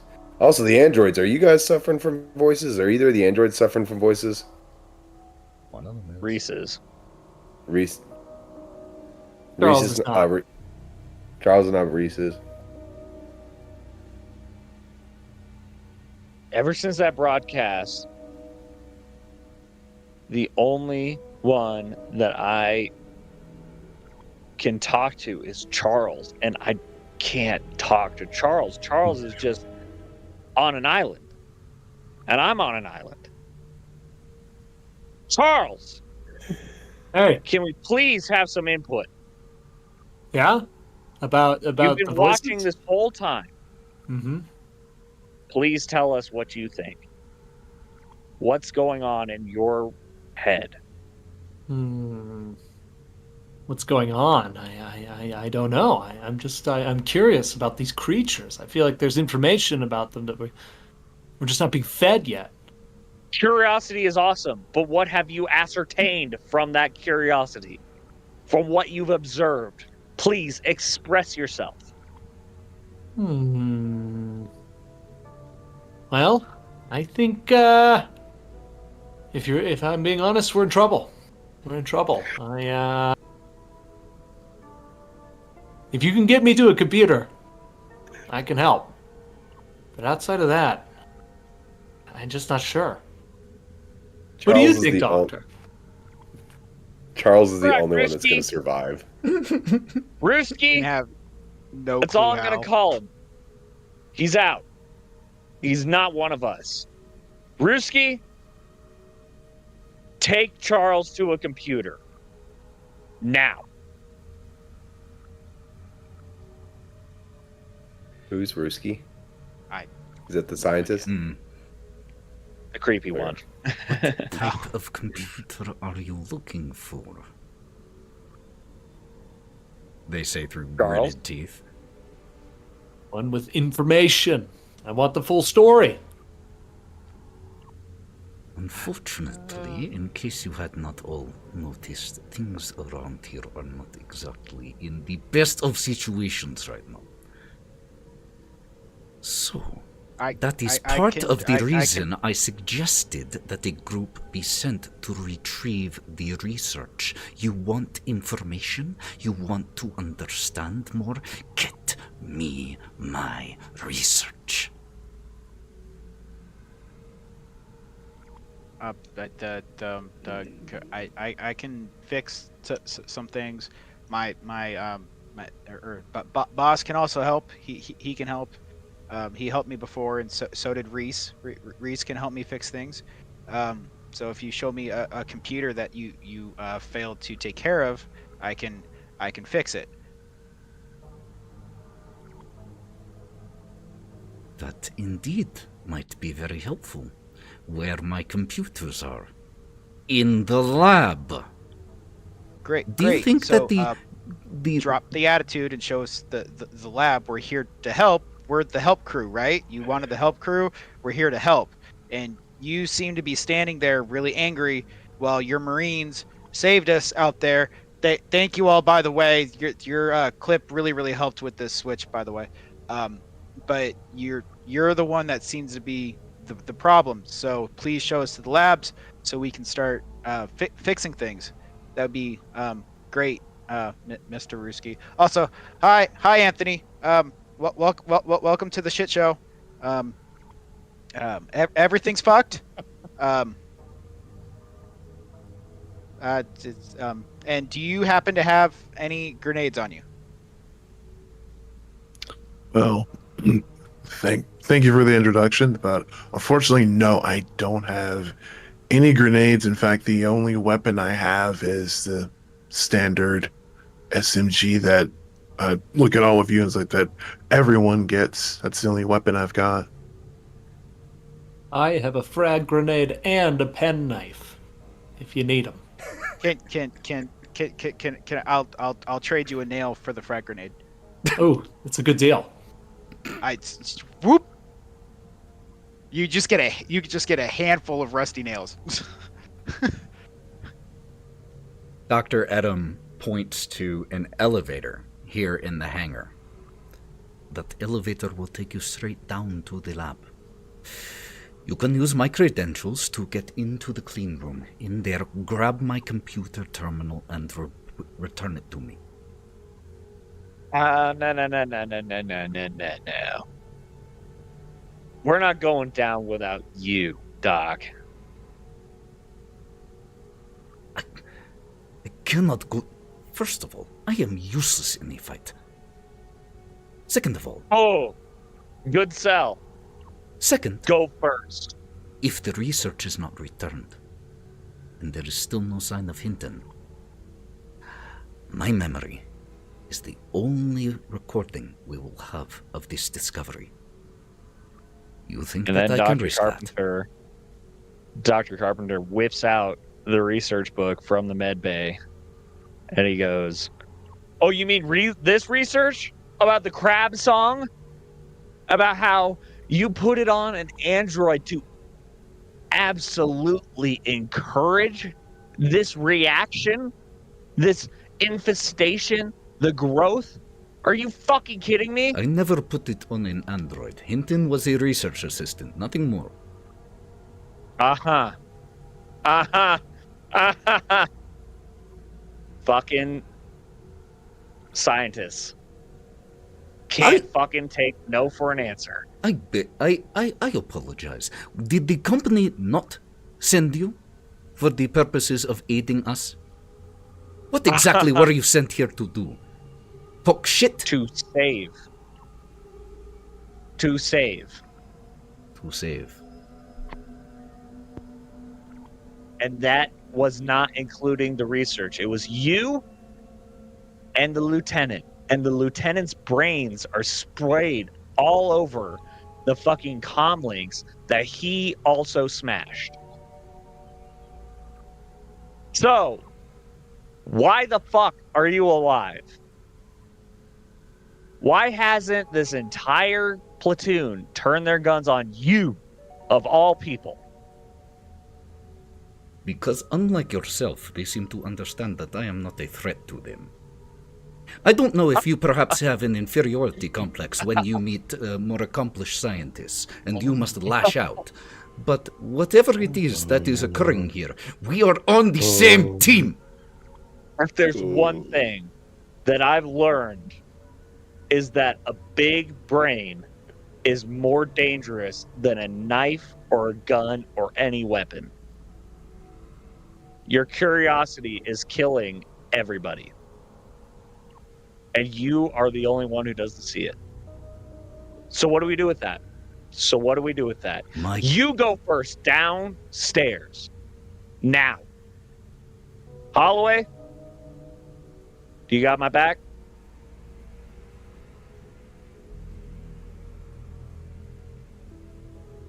I'm up. Yeah, sorry. I was checked out at how much I want to kill this guy. All right, yeah, let's go. Let's do it. I'm out. I'm down.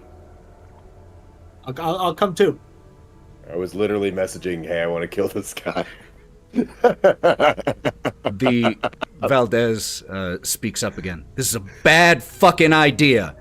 We need to shore up that reactor first. Won't fucking matter if you figure out how to hurt these things if we're having to fight them in the dark. Does it seem like they've had a problem in the dark? Those things are strong. They are smart. There are countless of them. We need every advantage we can get. Losing power is not on that list. Help us shore up the reactor first. Then, go for your precious fucking research. Oh, we're not going for it. We're going to destroy it. Now, power is priority. Reese? Wiz? I won't. And Charles, I trust you guys more than anybody. I think the research is a secondary priority at this point. Making sure we have power seems to be a little more important. Reese, what happens if a reactor goes down or something? It goes down, the lights go out. I don't like the dark. That means electronics don't work, and I need electronics to work to do what I can do. I want to make sure that doesn't happen. Holloway goes up to Doc. Hey. Which Doc? Our question. Doc. Our Doc. Which only. Doc? Oh. There's two now. We There's can't two use now. Doc there's anymore. God damn it. Shit. Gotta pull up names here. I'm gonna... Hold on. We've got Carpenter. What we've had. Carpenter. Yeah. Carpenter, yeah. I come up with nicknames, and now that's messed up. I go up to Carpenter. Head was pretty good until I realized that I didn't say that I had hair. I have hair. Which makes it even better. He calls you Egg because you're a scientist. That's like a trope. From Exactly. And I Halo. didn't It's like establish that I had hair. Yeah. So anybody watching the feed is like, Sounds like I'm just oh, picking on you because real you're bad. Pick on the bald guy. No, that was not Pick on the it. bald guy. Wow. I knew.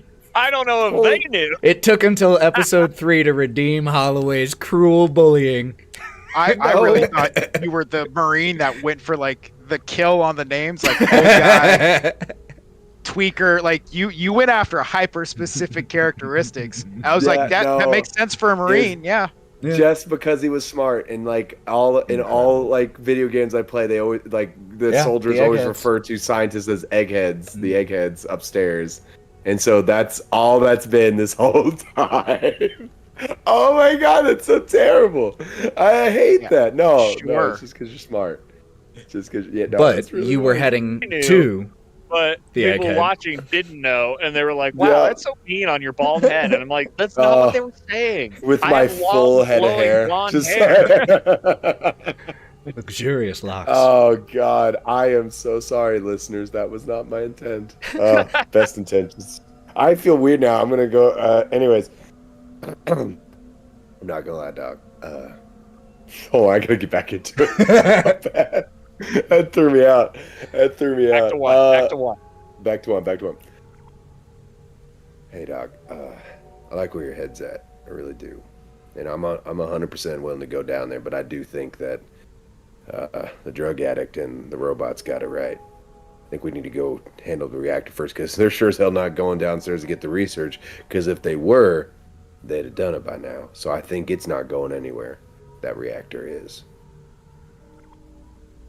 What do you think? I trust them to handle it. What else am I gonna do?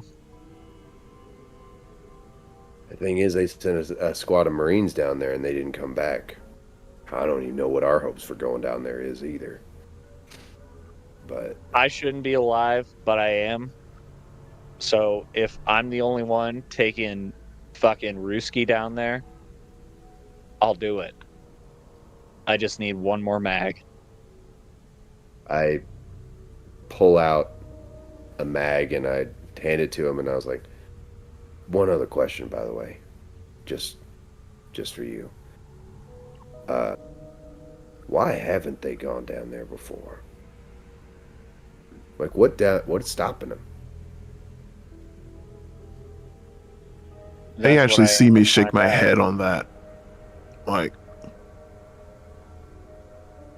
That's what I want to find out. You ask them. I'm gonna go handle the reactor with the others, because I think there's gonna be fire shooting. It's gonna happen. You ask I them why see they you. haven't gone down yet. I see you. And I'm gonna head over to the Marine, the Marine in charge. What was his name? What was her name? Her name was Valdez. Valdez. I'm gonna head to Valdez. All right. Anyone else doing anything in this moment? I know that Dr. Carpenter will be returning near Dr. Adam. I know that Holloway is heading to Valdez. What about the rest of you all?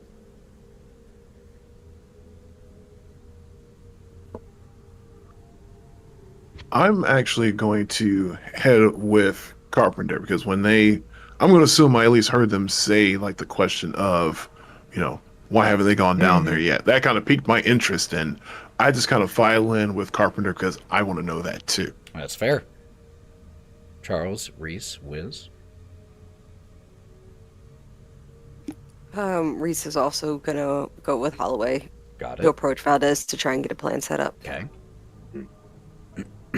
So we got 2 and 2. Charles will follow all the doctors. 3 and 2. Wiz is going to go around asking for spare stim packs, spare C4, and I will trade some of my 2 ammo clips I have left to whoever one of these soldiers, if they have like a C4, explosive, something that will make a kaboom, to try to do a trade. All right. I'm just gonna just walk up to each one. I can make something explode that that hurts. Can do you have it looks like Play-Doh that's gray. Do you have some of that, please? So after you inquire, you find out they do have a small stockpile of weapons, explosives, and things along those lines. However, they are jealously guarded by the Marines who stockpiled them. Oh, that's why I'm offering to hand my... I'm wondering what you could trade that would be of equivalent value to the defense between them and those things. Oh, I've got So if you can trade something of comparable Freeman value, gave me all his stuff, and I know Uh-huh. Freeman had at least, 2 mags left on you? Because you fired 1. I fired 1. So I've got 4 magazines, because I also fired at least once. 4 magazines worth of that, plus the gun itself. okay. The SMG. Yeah. The Marine with whom you're speaking is willing to trade you for all those mags and the gun, since you were looking for explosives, 2 frag grenades. 2 okay, I'll take it. So that puts me up to 3. Sweet. Sweet. I'll take it. I'll take it. Okay. Frag grenade time. Actually, because since mine is connected to what he's doing, Mhm. can I go ahead and interject? Sure. I'm gonna go to Valdez with Reese, and all right, you want to send us after your boys, and I feel severely underpowered. I'm gonna need something if we're gonna go down there. Hold on 1 sec, actually. Let me see. About to be like that scene in The Matrix where the rows of guns. It's come not out. quite that much. This is not quite like that, luckily. Do you have a J.J. Abrams tank in storage, perchance? Yeah, Scorpion. Do you have a Scorpion on you? Or a Thunderhawk filled with space wolves, specifically from the Space Wolves? Yeah. You ask. Yeah. And Valdez looks you up and down. And... Oh, wrong sheet. Hold on 1 sec. Just need to pull this up.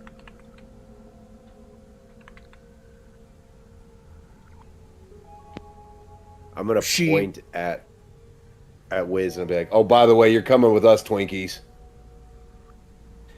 She walks over and grabs a gun that is more rifle in design. You recognize it immediately as a pulse rifle. And she tosses it to you. It's still not enough to really punch through the armor of the full-grown ones, but we see any of the little fucks ones. might be able to do something. Anything else for the rest? I'm going down there with 3. Do you have any men to spare? Any armor to spare? Anybody? I'd like to give you you're going- as much advantage. If you, when you ask about more backup, if you're going down there, we're fucking coming with you. And there are 2 Marines at her back, one of which is the one who shot a few holes in the ceiling not that long ago, and just needlessly, like, takes the magazine out, slaps it in, gives a, "Oh, been fucking waiting for this." I like where your head's at. I like that. By the way, can you have your boys give Twinkies over there a couple pieces of C4? He's good with bombs. It's really what he's good at. Yeah, we can probably spare 1. We only have 2 explosive devices, not counting grenades, 2 of the bigger ones. But if it's to give save him the one? reactor, yeah, we can spare 1 of those. And Yeah, as give him we see them going to retrieve this one, so you would have an explosive device and detonator, we cut over to the 2 doctors and Charles approaching and speaking to Dr. Edam. And they look at you. So are you going to the lab or not?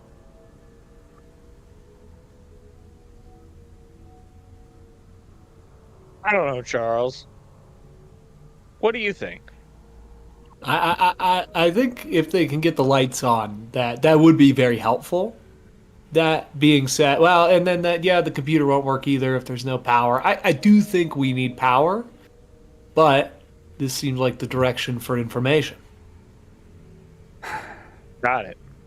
Charles, would you prefer to stay here and help with the power, or come with us You and are find out not what's thinking. going on downstairs.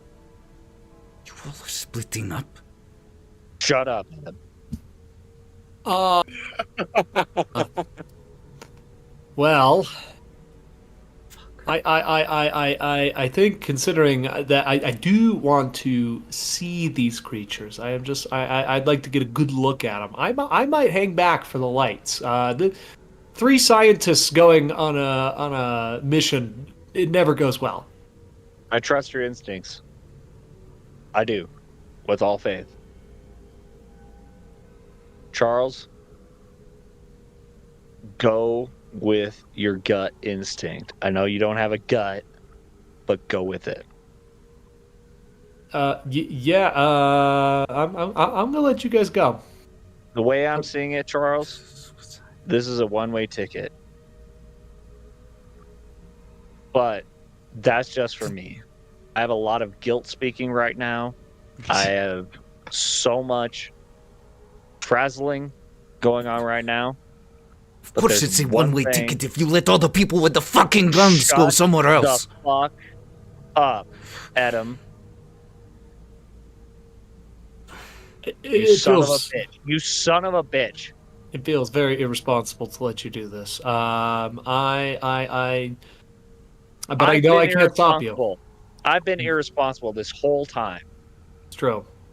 It's true. I have gone me with go. you on a lot of these missions. Let me go. I'm gonna let you go. I'm gonna stay back.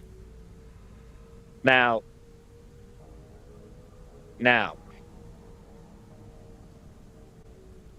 I'm sorry. What's the new doc's name? Anthony Wilson. Wilson. How curious are you?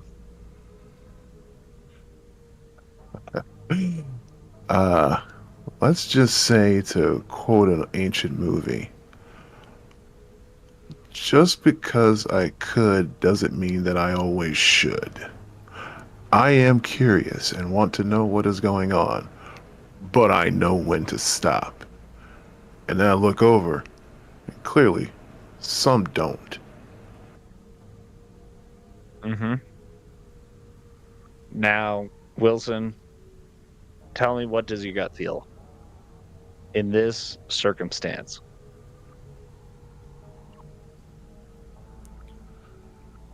Truth be told, I don't think he's telling us everything. I get the feeling that he is close to getting all of what he needs, and somehow us in the mix wanting to complete other tasks gets in the way of whatever he is trying to finish.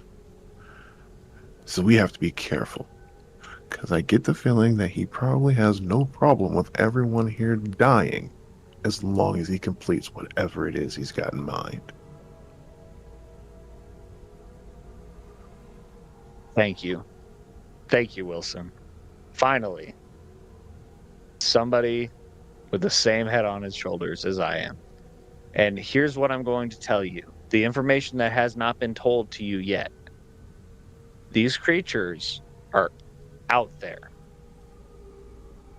Out there. They're in the tree lines. They're in the habitat. Inside has always been invited. And 2 instances have been invited by me. So I'm a risk. I'm a wild card, as Holloway might say. But my gut is telling me to go deeper, to dig deeper. And if this is an actual one-way ticket, I'm taking this fucking Ruski bitch out with me. So You have lost your fucking mind if you think that I'm going down did there you and find ended yours? up like Did you Dr. have one to Ziegler. begin with? Did you have one to begin with? You're not allowed to speak. I'm talking. Small man syndrome. And so right now, I'm going to go downstairs with you, Edmund, and we're going to find out what's up. Fuck that. That tells Why me fuck exactly that? what I need to know. Why fuck What? that? But I don't want to die? Why is this a complicated thing for you? Do you have a death wish? I don't think we're going to die, dude. God doesn't want me dead. You are an idiot if you think that. You were an idiot for chasing the crab song. Yes, you have this clever habit of every time a fact about yourself gets revealed to you, you have to turn it around instead of simply accepting it. I have no desire to end up dead like Ziegler. If you do, feel free to head down by yourself. We will mourn you later. But until then, until you have some better fucking plan, then let's go die. I will stay here, I jammed where it is the at least SMG. something safer. I jammed the SMG with a fresh clip from Holloway right into his sternum. Shink! There are about 8 or 9 guns that are leveled directly at you, and one of them you feel press right to the side of your head as that grizzled older Marine is right next to you. Settle down. Carpenter realizes the weight of the situation, withdraws, drops the gun, and then snatches Edmund's jacket, throws him into the elevator, and then dives in after him. Doors close behind them. Sure. What? I'm going to make a quick speed check for the Marine in response This to is the wildest session we've done yet. So much shit Our- has happened. So Doc snapped. I rolled a 13, which is a really good roll. So you all see as Dr. Carpenter punches and shoves Dr. Edom into the elevator, and they slam their head on the back and go like slump down. And Doc, you just suddenly, your head explodes in light as a very heavy right hook knocks you from the Marine, and the rest of you see as he just boom takes Dr. Carpenter to the ground. Holloway's running. Holloway's running towards, and pulse rifle raised. You just hear Valdez, "Stop! Stop it! Fuck!"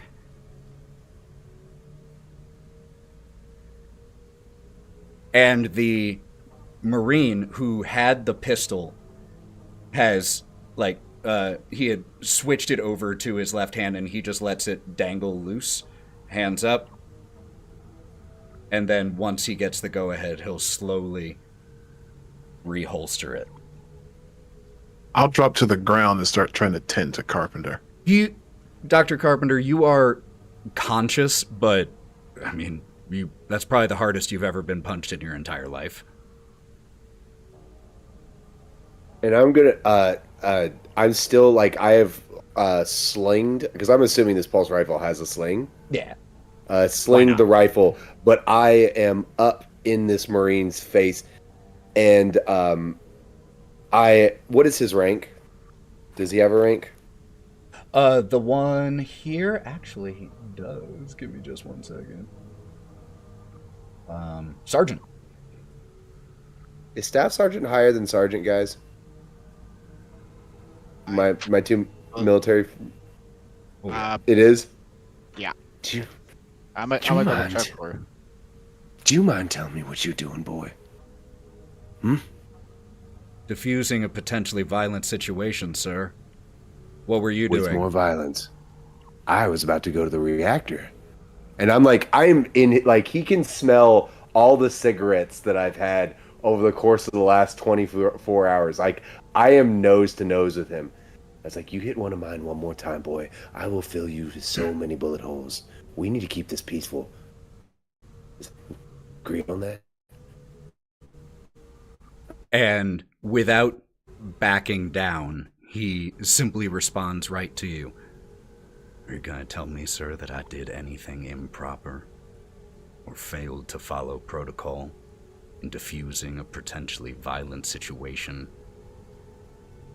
Holloway is going to begrudgingly see his logic. And I have charges that I must protect. So my protocol dictates otherwise. So it seems like we're at an impasse. I'll take care of mine, you take care of yours. That sounds fine to me, sir. And I'm gonna look down at Carpenter, and like you're gonna see Holloway's conflict of like he absolutely endorses everything that Carpenter's done, but at the same time he has to look like he's impartial to it all. Like it's like when you know you're supposed to be upset with your kid. You're like, that was actually pretty cool, but no, you shouldn't have done that. We're BFFs, but yeah. Sometimes your job has to take precedent.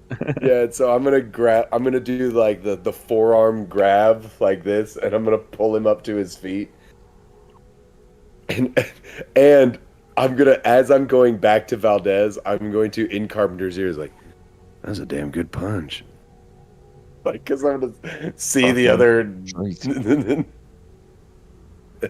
I want to go back to Valdez. Okay. So after he does that, and I kind of hear the damn good punch there, you don't actually see me kind of like faking like a punch or something like that. You're like absolute nerd behavior that I don't do anything physical. So I'm just like, ooh, that's how a punch goes. And I'm like pretending to stick and move and everything like that, like I'm pretending to box. Incredible. Oh, that's how Wolverine I slashes. was like, oh, that's so cool. But then I do look back over to the elevator. Did the elevator actually close and go down and carry him down? No, it needs to be activated. I mean, what elevator functions when someone walks through it? Okay, You know, you gotta press I a can button. remember Alright, if, yeah. So Oh, we does didn't get the Army? buttons done. I see Like one of the our. COVID. I see one of our more knowledgeable people is like the Army does. Well, then you all are cool and cooler than this base. Okay. It has a key card and it has buttons. Well, it has protocol. as Priest somebody, just walks up, button. yeah, it Hits wouldn't every move level. because even Christmas a trees.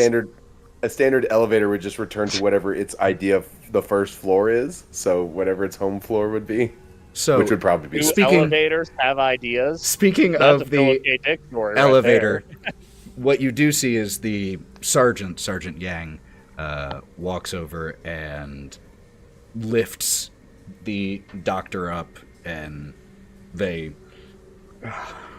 rub their jaw a little bit, straighten out their coat, and keep well to themselves here for a little bit, along with the sergeant. Yeah, you shut his ass up.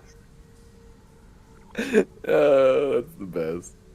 I'm getting dragged away with Holloway, and Dr. Carpenter shouts one thing, and one thing only. Why are you trusting this guy? He fucked everybody else. Why doesn't you think that it's gonna fuck you too?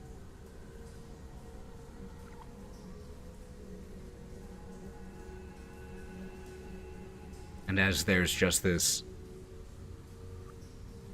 hollow silence in here in response to that, Valdez and the two Marines, a corporal and a PFC, who have been with her and who rode up and got you all prior, have gotten the same ATVs that they came to collect you on. They've gotten those kind of squared away and ready. And the sergeant just walks over to you all. Well, I guess that fucking answers which we're doing. And Holloway, like, even even though he's in immense pain because of all of his injuries, he's like snickers like at that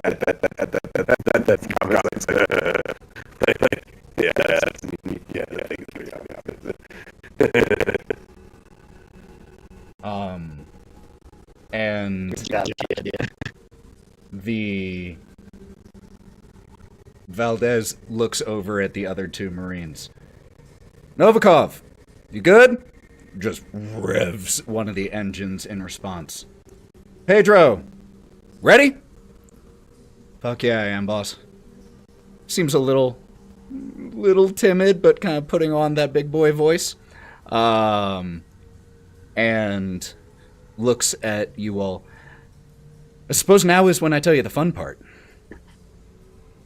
There aren't direct stairs leading down to the reactor. At least, not that we can access anymore.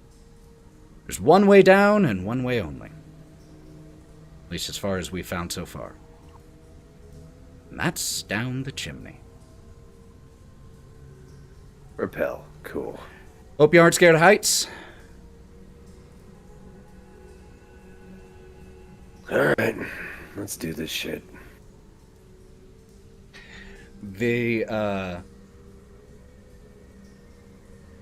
It only takes you a little while to get to a place where you have to hop off the ATVs and walk. And as you head and follow these other two Marines, you all see, as you start to approach, an enormous metal hole in the ground. I mean about 200 feet across. Jesus. And as you all hopped off the ATV, the Marines grabbed rappelling gear and have just been in the process of checking things, checking clips, getting everything prepared. Novikov is just loudly chewing gum and is just in the best mood before this mission. Just checking on different things, making sure everything is fitting. And as you follow the direction that Valdez is leading, the flashlights going around checking corners, you approach the edge of the chimney. And you see that it is a drop into pure darkness. Well over 50 meters, just judging by where the flashlights occasionally hit. And with the Marines starting to use a impact gun to drive eye hooks into the nearby ground, securing the ropes and everything to it, getting themselves all situated, and they start to come over to you all to get you in harnesses. And I need everyone to make me a fear save. Just a reminder, you're near androids, so those of you who aren't androids, this is with disadvantage.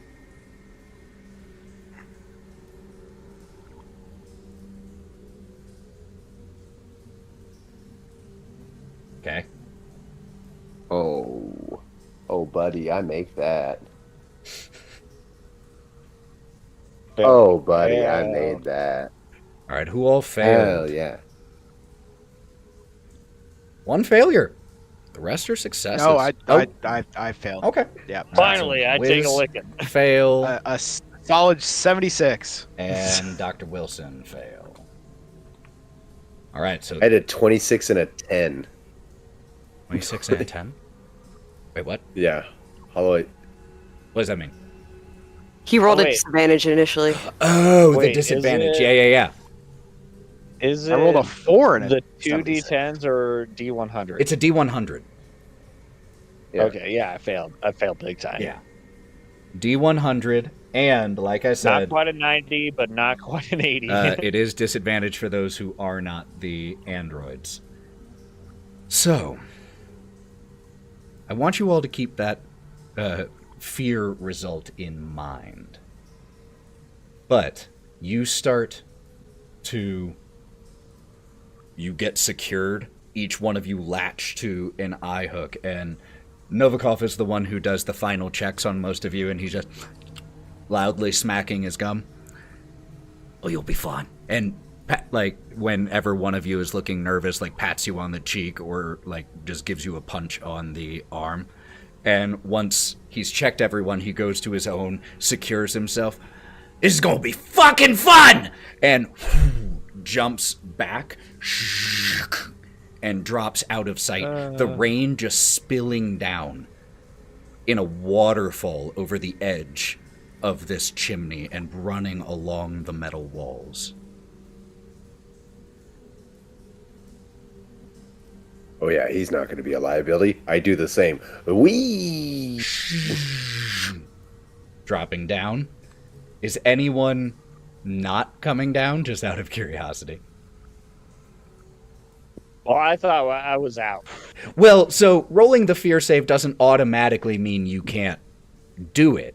But do remember that if you failed that save, that is a stress point, and that fear response may be relevant later in the climbing. But you are still physically capable of doing it. It's just stressful as hell. Okay.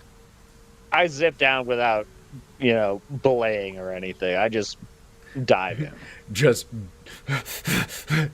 in response to the fear, just jump in. Just barrel in. Okay. I love the idea that this Like, doctor is I'm slowly skydiving, becoming a even though marine. there's a cable to my hip, Just through stress. and we're going down a cave. I'm just like, fuck it. Fuck it. Okay. I, So is everyone going down? I guess I'm gonna be the last one just to stand there, panicking a little bit. Okay. Then you turn around and realize Reese is behind you. Just Yeah, yeah. push. Yep. You just push the tweaker over, and As you all have just started to descend, Valdez stage whispers, basically, so that you all can hear. There's a hatch halfway down. Leads to the spillways.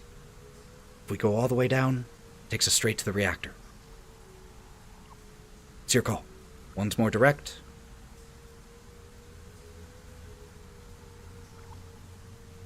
Carpenter's like wall running all the way down. He doesn't even hear any of this.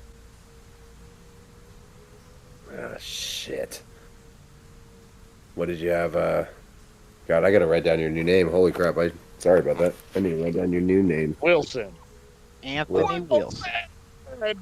Oh, I forgot to mention to you all, but this is relevant. Each one of you, prior to rappelling down, just right here at the top, right before you got secured, you were also given and suited up with hazard suits and headlamps. The hazard suits are for the radiation. And as part of the process, when Novikov is securing you all, he lets you know, don't let it fucking get cut, eh? Wouldn't want that getting in there. All right. To be determined, but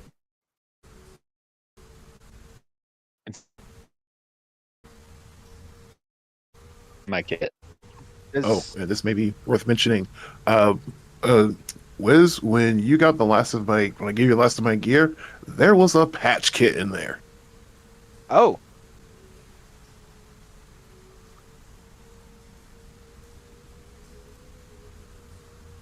So I assume we're going straight down because Doc Carpenter went straight down. That's true, but there would eventually be a limit where you'd have to start slowing down. I will say, as you all start rappelling, you all start to notice that there are clinging to the walls of this chimney of the reactor. There are occasional large forms, bulbous and fleshy, that are just attached at different places along these walls.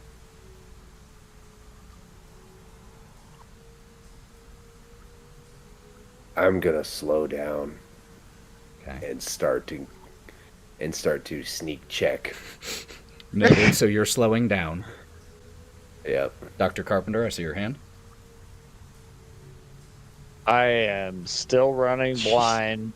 Dr. Carpenter has a death wish at this point. Got it. He's somehow been unscathed, hurt, and killed other people. Doesn't care. So there's a moment where the most of the group had started to descend before Dr. Carpenter, the Marines leading the way, and we see as he goes flying past, and Novikov looks towards Valdez with a just a big smile on his face, and Valdez just gives a like, don't you fucking do it style face. And as some of you start to slow down, to move quieter, the end of your line eventually forces you, Dr. Carpenter, to slam into the wall. And those of you up here see as Valdez and the Marines just look down at this loud echo. And they exchange looks, the spotlights from the headlamps flicking all over this place, causing haphazard visibility.